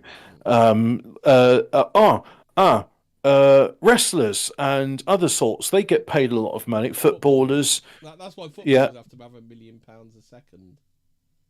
yeah, Very short because career. yeah, that's it. You know, they're only playing for like a couple of matches and that's it. They got to let somebody else in and have their turn. So there's various like things which are sort of well paid because you don't last very long in it. And I'm not saying that's true of all things, but Sewer workers, it sewer workers, I wouldn't say they get well paid, but they get over the average. And Mm. sewer workers, because no fucker wants to do it. Yeah, but what I'm saying is, it's danger. By the way, as a feminist myself, I do believe that we should have 50% of sewage workers as women. Well, I think to make up for like past misogyny, the ratio should be closer to 90-10. Yeah. I mean, there's going to be a few men that'll work in it, but like 9/10 of it should be women, just to redress the previous historical sexism of men dominating sewer work. So remember, if she doesn't want to work in the sewer, she's not a real feminist. Yeah, like a strong, independent woman who don't need no man should be unblocking drains and working in the sewers. Yeah. Show the men how it's done. Although now, we did see on the telly Hobbit, it can be a bit tricky being a sewer worker, can't it? It can be a bit tricky sometimes. Oh yeah, it's a bit. Well, I don't. You see, this is the thing. Whenever I'm over at Hemmy's, he gets me to watch the television because he finds it really funny how I don't like any of this, and it's really. And then I was like, "Hey, can I just show you like the various autism interest niche channels?" Like, no, because I'm not autistic, and that doesn't interest me. So I've never shown you like Drain Addict or Drain Cleaning Australia. Actually, I'm subscribed to like two. No, I'm subscribed to 2.5 drain cleaning channels. Are they both women? And the reason is one half of those women. Unfortunately, all 3 of the channels are populated by men, and this is the thing: weird, women. It's weird that with all the equality going on right now, women don't want to work in sewers. That's weird, that, isn't it? Women, look. I'm just saying here. If you were unblocking drains, you would get like millions of viewers, and they'd probably like buy your OnlyFans. Oh God! Especially if you're on your hands and knees scooping the poop out of the drain. Yeah, look. Somebody's got to unblock that grease trap, right? Why that white T-shirt could get wet, couldn't it? All I'm saying is, there's money on the table. Why aren't you picking it up, women? You're just leaving money on the table, and you're letting. My white T-shirt's got all wet. Oh no! What am I gonna do? Look, that urinal clogged up with pubes and soap scum, and somebody's got a high pressure jet. And all I'm saying is, you're letting the men do the work and not you. Look, the 3.5 2.5 subscribe to. One's called Drain Addict, and he's a brilliant guy. He's a Christian. His name's on. Like him a lot, and he's coming up to video 1000. So I'm looking for. And there's this other chap. He's a bit younger. Drain Cleaning Australia. And I like how, especially when he unblocks the drain and there's like all the poo running down, he says, living the dream. Where would you rather be on a Tuesday afternoon with your arm up in the sewage pipe? I am living the dream, lads. That's what I like to see. The poo's flowing. He's very enthusiastic about what he does. And then the half channel, because like he does camping, is post 10, and post 10 is what I would describe as severely functional autistic, and he likes to shout in every video. Stand up work, and so he does camping videos, and I like the camping videos, but like half of his videos is, "Wow, guys, I found this culvert and it's blocked up by beavers. I'm going to unblock this drain now. Oh, guys, this storm drain's blocked up. I'm going to unblock this storm drain. Wow, look at this suction, guys." And I just love like this enthusiasm from. And then he does the bit which I'm really interested in. He's got 2 cameras, so he'll have a camera at the exit of this cold or storm drain, or whatever. And the other camera's on him, poking it around until stuff moves. And then you get to see like picture in picture, and then he flips it over, so like when the action comes, he makes that the main focus. And you get to see all the water gushing out. It's brilliant. Love that. So yeah, drain cleaning, right? This is, you see, one of the things, if these like aliens were here, they could come over and I could show them Drain Cleaning Australia, and they'd be like, why do you have sewer systems? Like, well, how do you deal with poo? And Probably it's like, falls well, on the we top of we their just heads or something, as Arnold Rimmer said. we just sort of beam it away using the teleporters. We don't have toilets on our Where starships. do So, they beam it to? well, they beam it What into the hell fusion. planet is on the receiving end of this?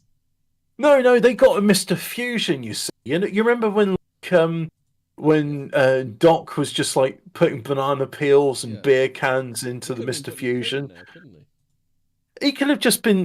That would have been the Bollywood version of Back to the Future.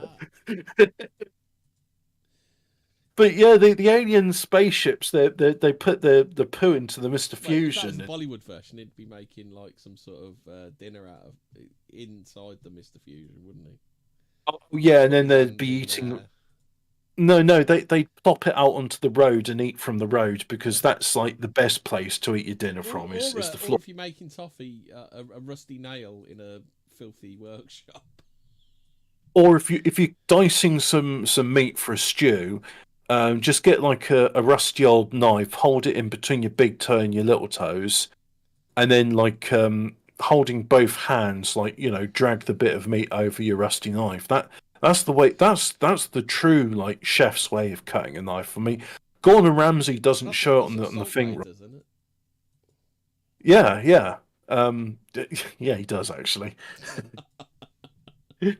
He sits there on the floor and he gets his like overpriced piece of brisket and he's holding a cleaver in his feet whilst he's dragging it using his condom covered hands. And Oh yeah, Pierce that's always the shite. and Pierce Morgan's looking over him, going, mm. It's so authentic. Yeah. Oh yeah, and that's always the sign of a good chef as well. They got fucking condoms on their hands because they've got HIV or something. It's like they got to wear the, they're contractually obliged to wear latex gloves at all times, contaminate you with all the bloodborne diseases they've got. Give I themselves mean, dermatitis. yeah, yeah. Are the I Madfwaz is distracting us from Black Forest Gatto or what? well, you see, this is actually one of the things we could say about the Fermi Paradox is there's woodwoes is on Earth, right? And they don't want us to like seriously answer the question: if there's so many planets around, why does nobody say hello? Yeah. Because that's the crux of it, right? Because there's this other article here. I, I post it in here. It says overview. Oh, it's just an Maybe overview. they It's have like the intergalactic equivalent of Apple, and like their device will not play well with any other devices, and that's why they can't say hello, because intergalactic Steve Jobs has completely fucked it up for the aliens. so you're saying they're on some system, and that system is incompatible with us because we haven't got it. Yeah. No, and it's almost a sort of case of they turn their noses at us. But wouldn't there be like some Apple evangelical coming to Earth and saying, "Hey guys, we've got this brilliant Typical system. Mac users. They are. What Mac users are what aliens. you got to put these chips in your brain, and you got to poo all over a dildo, and do some other disgusting stuff." Oh, critical drinker. Let me tell you about typical Mac user. Oh, it's one of my favourite memes. When I'm done watching Yapple's Market, I think about the typical Mac user. I have a Mac myself. That's where I do all the editing for my videos. I'm somewhat of a Mac Macintosh. user myself. I'm somewhat of a Mac user myself. Why are we saying just like, oh, look, that wee lass, she's getting up now. There's another lass that's going to do a oh, her dump's quite wet. Oh, he's really not liking it. Quick, cut to the dwarf having a vomit. Hobbit, you're talking as if you've actually watched this. But, well, we've all seen Two Girls, One Cup. Right? I mean, I have never there's. seen Two Girls, One Cup, and I'm going to keep What it. do you mean? Next, you'll be saying you've never seen one man or snuff videos. I've never even seen one psycho. Is it One Psycho, One Pickaxe? Is it? Luca I, Magnotta's? I, I haven't seen that one. Fortunately, there's one where this guy's being beheaded with a knife. I haven't seen that either, but I have unfortunately seen one man, Two Girls, One Cup. Oh yeah, I'm just. I think maybe in one of our darker days, I think we might do an episode on Luca Magnotta. Yeah, Uh, yeah. That's It, a fucking deep dark hole that is. it's going to be up there with not Joseph Mengele. Who's that guy we were talking the It's other gonna day? That be oh fuck, what's his name? who's that guy Dennis Nielsen. that It's I gonna was be like, no that we but covered that other guy the other day, the Belgian one, and then the God, German, Marc Dutoit, and Marc Dutoit, is it? and then the other guy who's Marc Dutroux. doing it, who said to his wife, "Don't come into the basement, bitch." Yeah. Who's that guy? Oh, Fritzl. Yeah, Joseph Fritzl, that was his name. For some reason, I kept thinking Joseph Mengele. I was like, no. The king of German DIY. You ain't seen the That's basement. Like the German version of Tool Time, isn't it? Those. You ain't seen the basement, bitch. Yeah.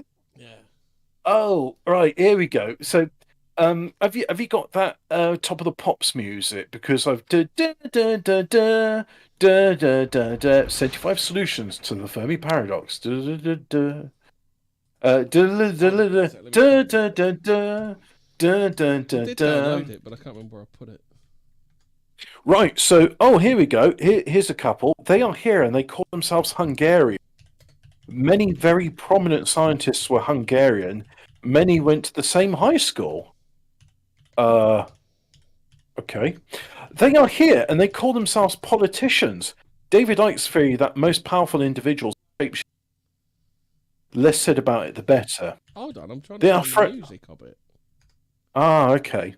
Well, whilst you're doing that, they are throwing stones at Rajovic Lajic. Oh, yeah, we all know Rajovic. Oh, no, sorry. I was Radivoje Lajic. Look at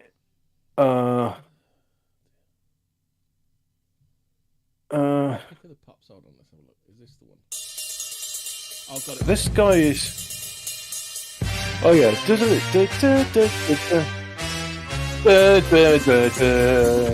Coming in at number 75.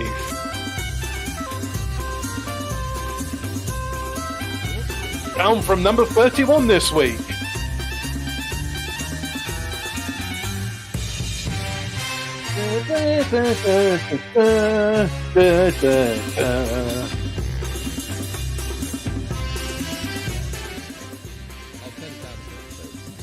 I was going to say, I can't hear myself think.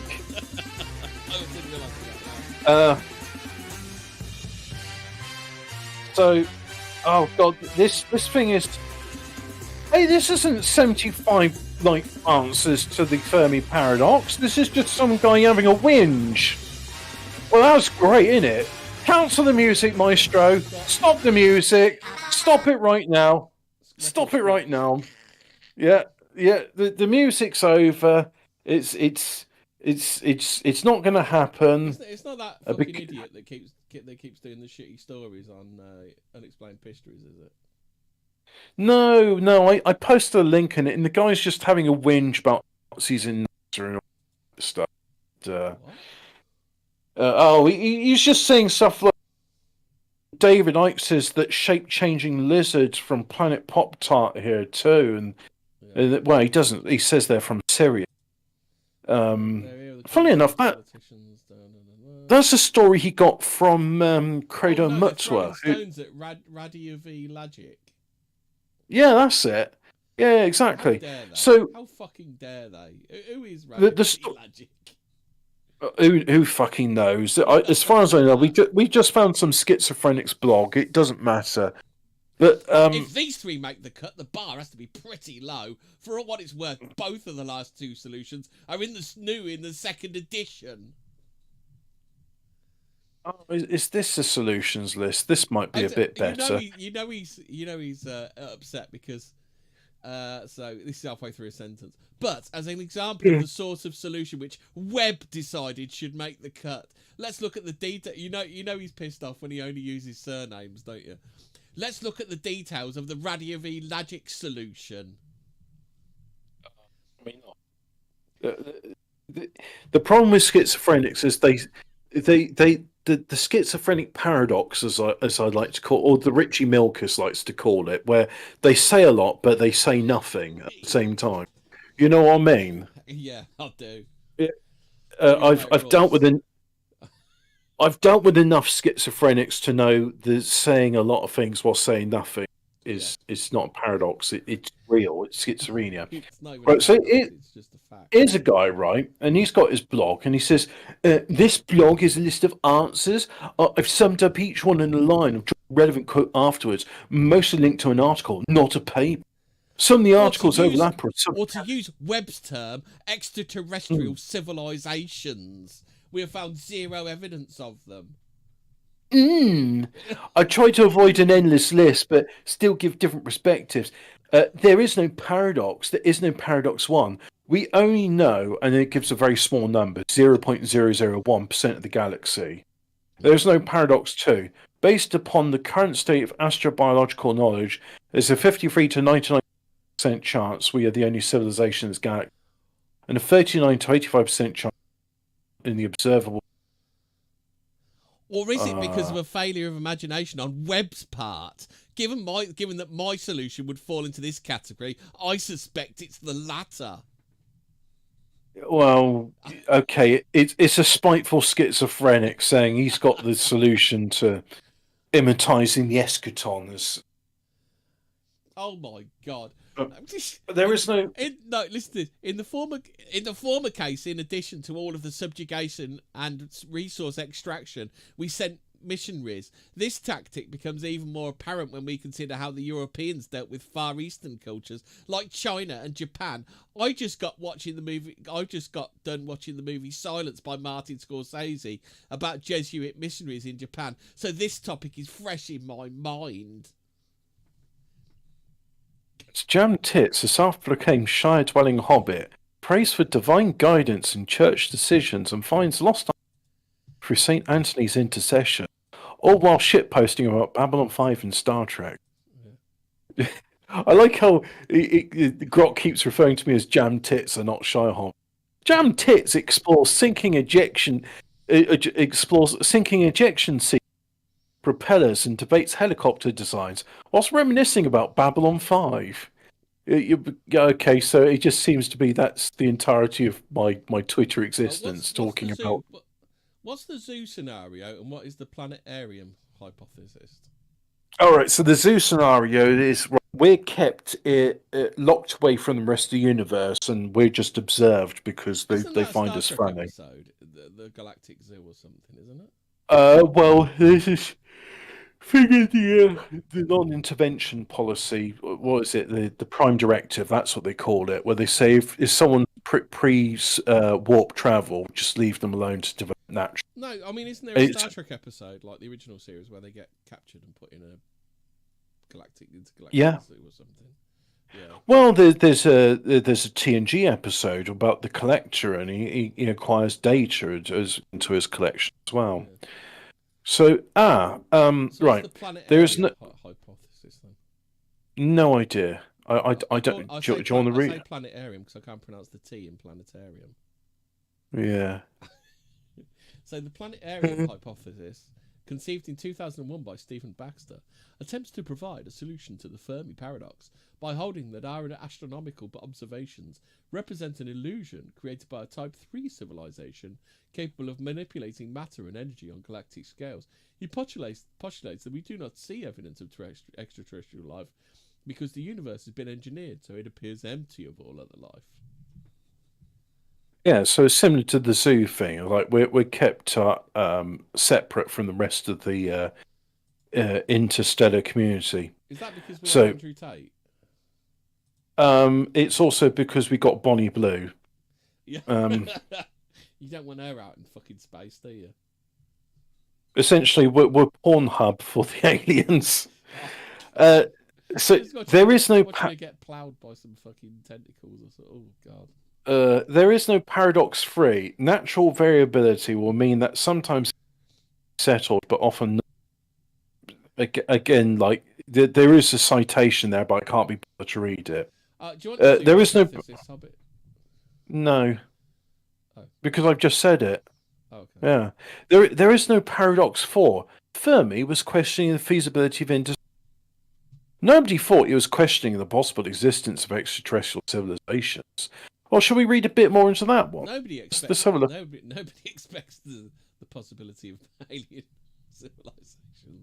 Would you like to read this Scientific American You thing don't here. want to read some more of this schizophrenic who's really upset. No, not really.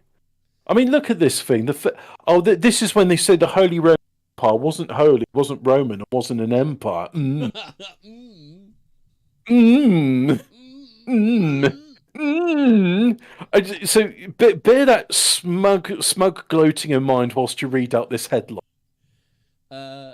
You want me to do the headline as well? Because Yes, go on then. It's going to be in the next paragraph. The Fermi paradox is not Fermi's and is not a paradox. We're so clever, aren't we, here at Fortean Words? We're so intellectual. Hang on, let me just go and get a fart in it and sniff. Two big ideas often come up in discussions about the search for extraterrestrial intelligence, or SETI, or silly excuse to investigators. Jim Mars used to call it. Be right back, guys. I need to get a drink. Jim Mars is dead, but he's a legend.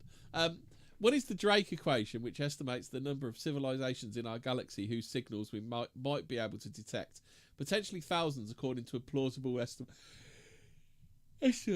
The other is the so-called Fermi Paradox, which claims that we should see intelligent aliens here if they exist anywhere, because they would inevitably colonize this galaxy by star travel. And since we don't see any obvious signs of aliens here, searching for their signals is pointless. The Drake equation is perfectly genuine. It was created by the astronomer and SETI pioneer Frank Drake. The Fermi Paradox, however, is a myth.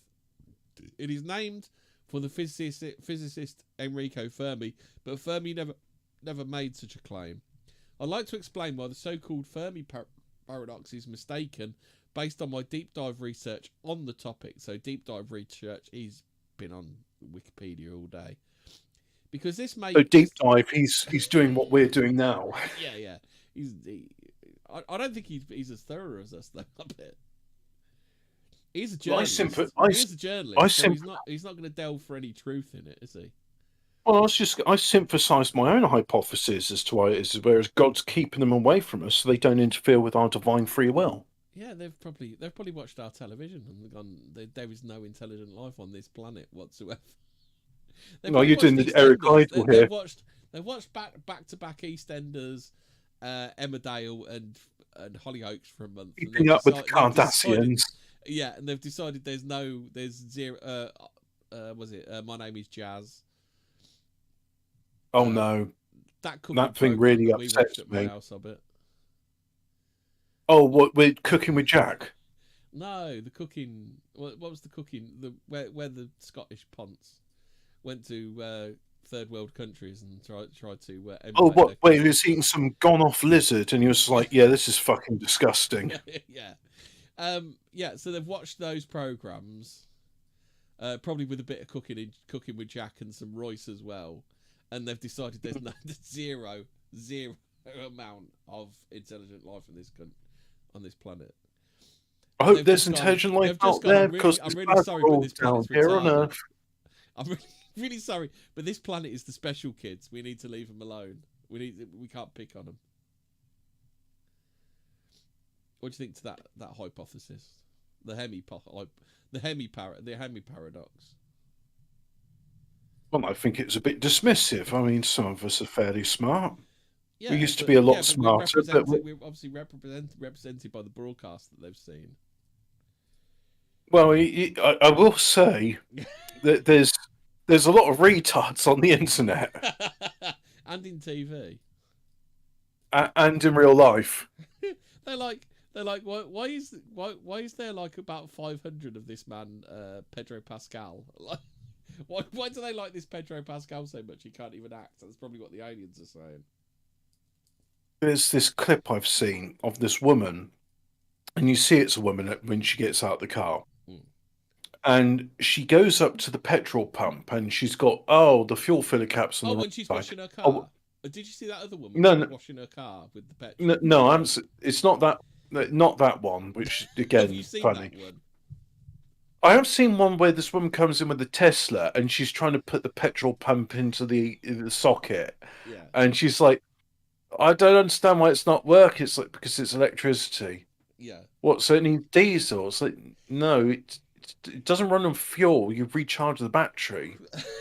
But and but no, there's this woman, right? And it goes on like she does 19 attempts of this, and then Son of Cocaine says the Fermi Paradox has always sounded a bit like a brand of feminine hygiene product to me. so anyway, by the way, these petrol pumps have extra long hoses. Yeah.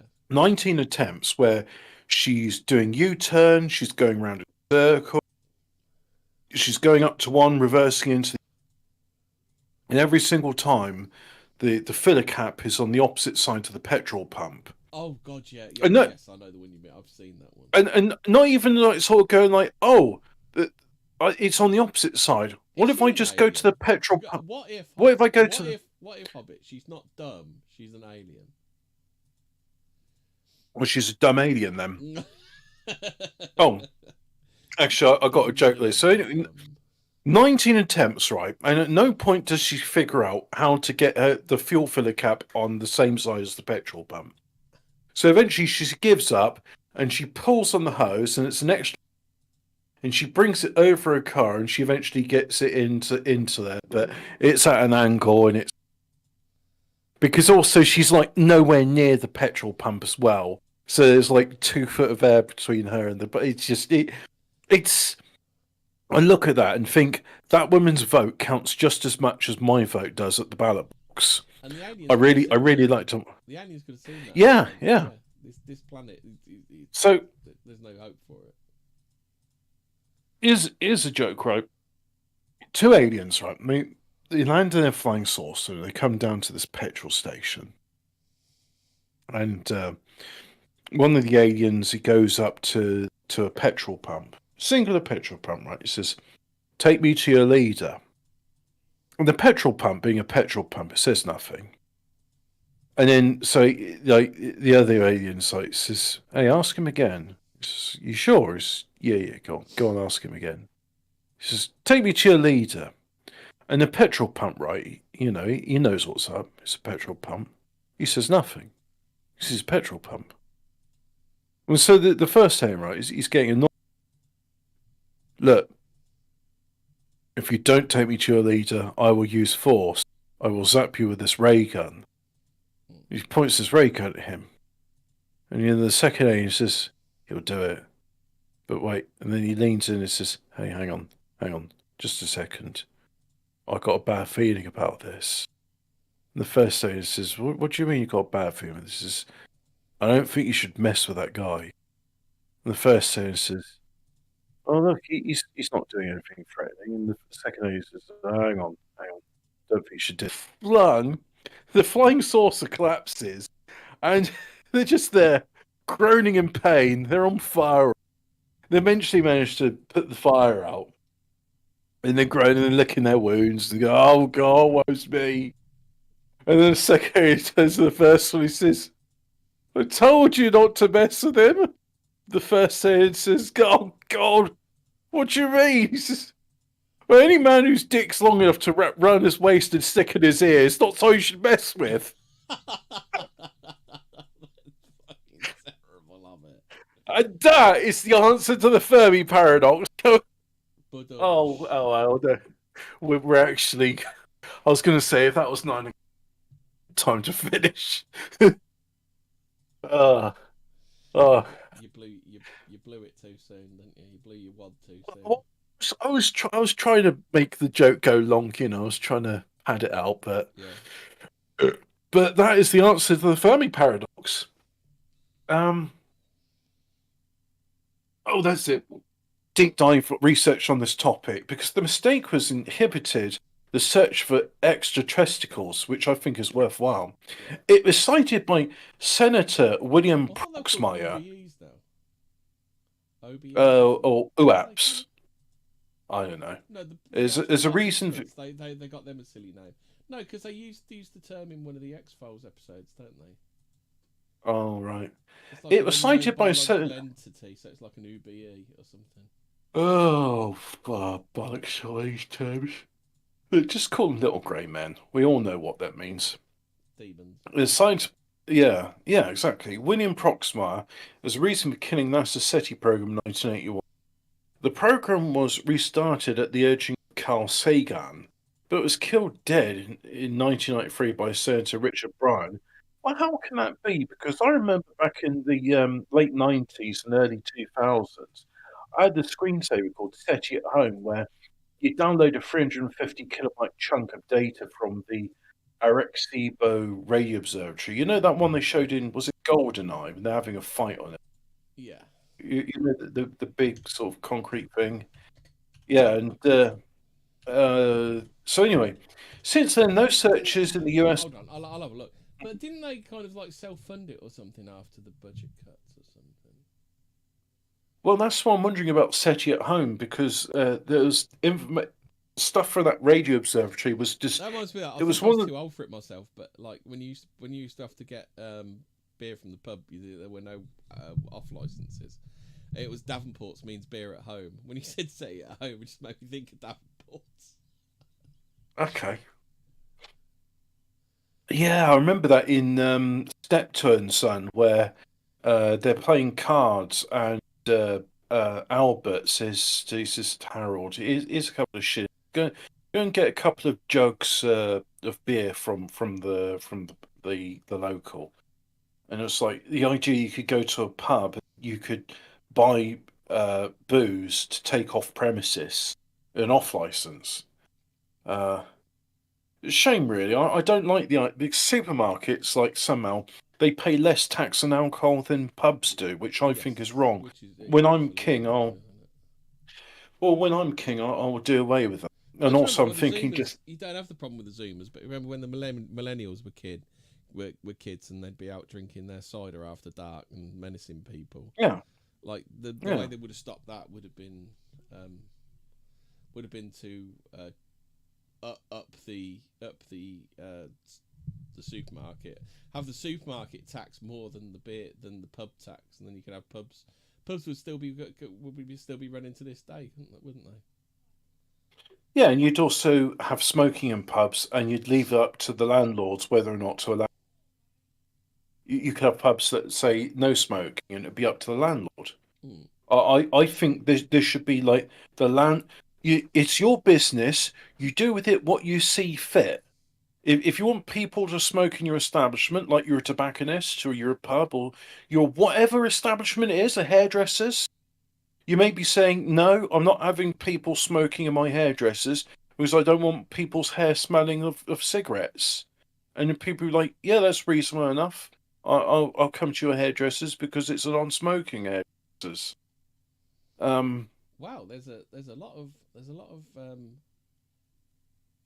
yuppies involved in SETI, isn't there? yeah, yeah, there is. Carl So Sagan, since Bruce then, Murray, yeah, Louis Friedman, and then Paul since Horowitz then, as well. yeah. The No yuppies. searches in the US have received government funds, even though thousands of new planets have been discovered orbiting stars other than our Sun. Enrico Fermi, a Nobel Ah, right. Prize So winner. SETI became Sentinel, Meta, and Beta. What? So that's in the 80s of it. So it didn't. SETI as we know it's SETI stopped, but I think SETI as we know it carried on, Yeah. just with a different name. Oh, one of the guys in the chat, sorry, I've forgotten your name, you can mention it, said, what about the WOW signal? Yeah, the WOW signal is interesting. I remember once I SETI, and I thought it was very interesting, and I emailed them about it, but I never got a response saying, hey, I've just seen a repeating triplet pattern here in this data. That's kind of interesting, don't you think? Can you get some other people to, look at this data and see what they say? Because I never got a response back from them. I just thought, well, hang on, I've Yeah. seen a signal repeat 3 times here. Is that not that's not natural? It's a repeating pattern. That's I've just put the artificial. WoW signal up. Yeah. So do you actually understand Um, any of this data? Then can you explain any of it? Right. So, in addition to the plaques on the Voyager probes or the Pioneer probes, we sent out in bitmap form that image in a signal, and it's got various things like with the fair planet and the sun. Here's the relative distances of nearby nearest pulsars to our location to sort of, give like a coordinate. And I think even in the Voyager, they were showing how, look, there's a record on, and you can play the record, and here's a diagram pickup, and how you can play it using just like a horn, because you can play records completely mechanically. You don't need to teach aliens how to build an amplifier, stuff like that. Oh, and that's the other thing about the records. They're not got gold discs on it, hasn't it? They're not RIAA equalized. They're completely linear because, well, you see, in order, there's this thing in records where they do RIAA equalization so that bass notes aren't as big as the treble notes, and the idea being is that you can put a much bigger range of sounds in without physically cutting away lots of the volume to do it. And because aliens wouldn't know about RIAA equalization, you haven't really got that much room to show them how to do it. They just made a linear record, and it's got sounds from the Earth. It's got baby crying, dolphins making their noises, because they might be interested in dolphins and stuff like that. Just these are various sounds from the Earth, and it's jazz music. So if I was an alien, I'd be using Yeah, they're just gonna listen to the jazz meet and go, "Fuck, these people are like waste of time." Yeah, so if you want to get something about that, I'll just carry on with this thing about Enrico Fermi. Anyway, he built the world's first nuclear reactor. Never published a word on the subject of extra testicle. We know something about his views because physicist Eric Jones collected written accounts from the 3 surviving people present at 1950 Alamos, where the so-called Fermi Paradox had its roots. So in reality, the beginning of Independence Day, where they just wouldn't have been asked when they got the alien signal. Yeah, basically. Yep. Had its roots. Emil Konopinski, Edward Teller, and Herbert York. I've heard of Edward Teller. According to these eyewitnesses, they were chatting. Cheerful alien urging trash cans stolen from the streets of New York City. And Fermi asked, "Where is everybody?" Everyone realised he was referring to the fact we haven't seen any alien spaceships. Do you know GIFs work on OBS? Yes, Hemi, you've home GIF up. Yeah, you've not watched my Let's Plays where I'm using spinning marijuana leaves. Oh, okay. Let's Play Schedule 1, and for Unreal Tournament, I've got the Unreal thing. The Unreal U thing that spins around. Yeah, that was the city at home. Oh god, that brings back memories. Fast Fourier transformation analysis. And my dad was like, "How do you know about fast Fourier transform analysis?" So, well, come and have a look at my screen. So they're using it to, they're using it to analyze the static noise they're picking up from space. Oh god, they're going to start doing quantum communications. So, trash cans. Really, we made it up. Quantum's one of those terms like AI, where if you say it enough times, investors will cough up money. The conversation turned the feasibility of interstellar travel seemed to have the clearest memory recording of Fermi. He went on to conclude that the reason we haven't been visited might be that interstellar flight is impossible, or if it is possible, always judged to be not worth the effort. Our technological civilization last long. Both York and Teller seem to think Fermi was questioning the feasibility of. Nobody thought he was questioning the existence of extraterrestrial civilizations. Exactly. So the so-called Fermi Paradox, which does question the existence of ET, misrepresents Fermi's views. Fermi's skepticism about interstellar travel is not because in 1950 rockets had not yet reached orbit, much less another planet or star. If Fermi wasn't the source of this pessimistic idea, where did it? The notion they are not here, therefore, first appeared in print in 1975 when astronomer Michael Hart claimed that if smart aliens existed, they would inevitably colonize the Milky Way. If they existed anywhere, they would be here. Since they aren't, Hart concluded that humans are probably the only intelligent life in our galaxy. But if So that look, we're where the universe started, we're just like some sort of fucking backwater, aren't we? We're like the oh, space equivalent of fucking people who live in Appalachia, aren't we? yeah, but even if you live in Alice Springs in Australia, you still got signs of civilization. You still say Yeah. these roads lead to other places which aren't Alice Springs. Mm. You know, there would be signs that we're not alone. There would be signs. Well, of course there are, but we don't know how to you know, like I said, like we're using Apple Mac, and they're all fucking they're broadcasting from their Android phones. Do you know what I mean? Like, how do we know what they're sending or in what format? The David Icke hypothesis, they're shape changing reptilians, and so they look human, but they don't act human, and they predate on us. Yeah. Since they aren't here, Hart concluded that humans are probably going to. Oh, yeah, so looking for intelligent life out waste of time. His argument has been challenged on many. Can I have the simple? Yeah, that's better. The simple read of you. This. Where am I? Hart. Probably waste of time, money. His argument has been challenged on many.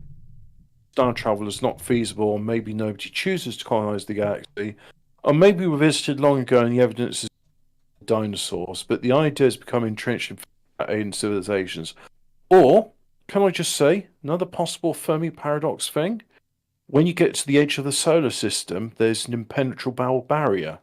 Now, it's not an impenetrable barrier, but there is a barrier at the edge of the solar system, and the Voyager probes come across it, and it's incredibly hot.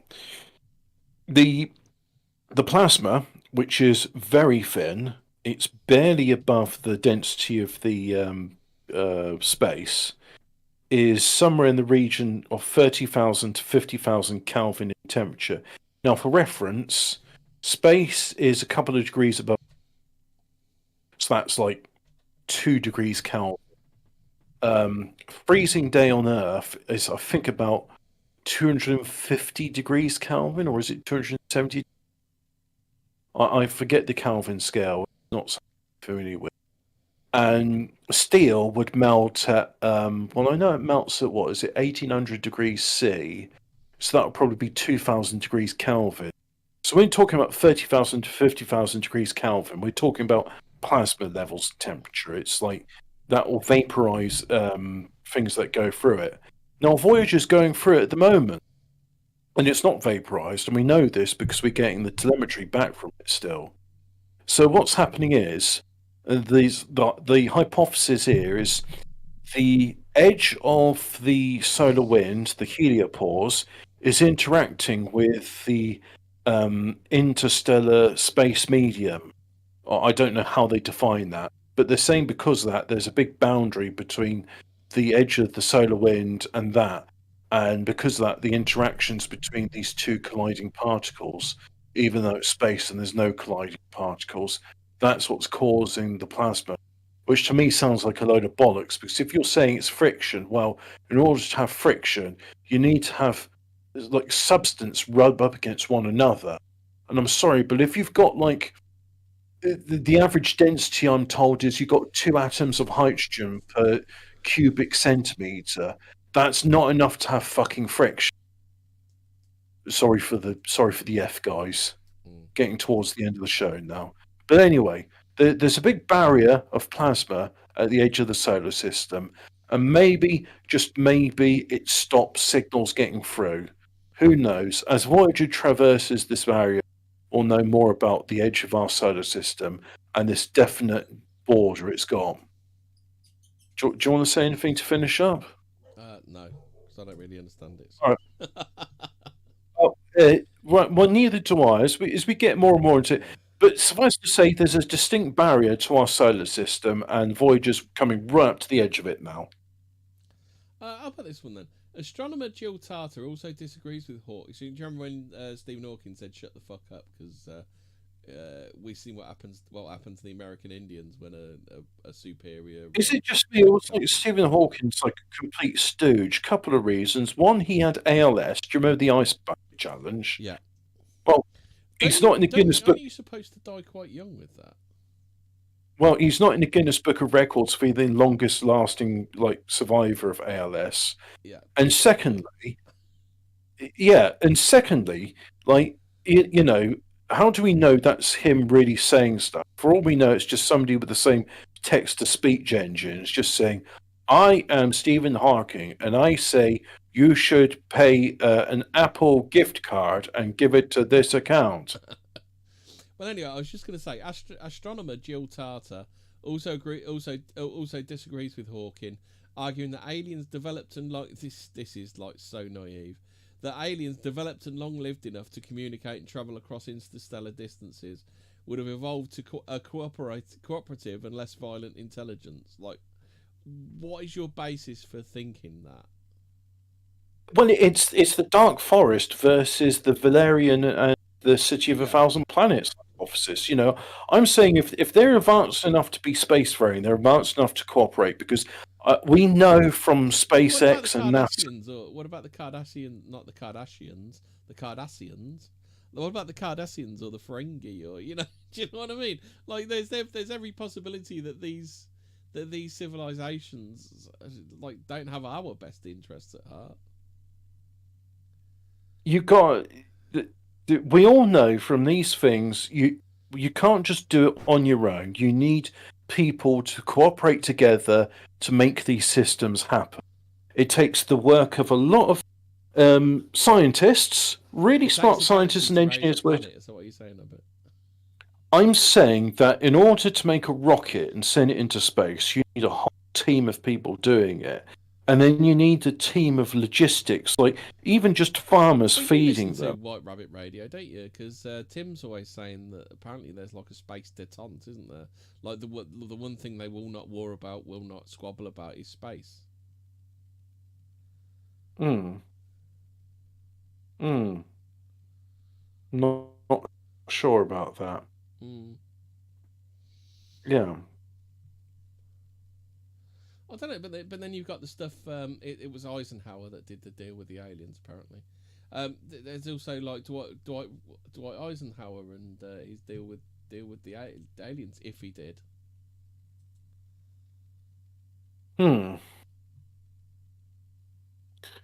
Again, I believe these aliens are demons, and they are not benign. They feed on us, and they envy our free will. That's something they can never.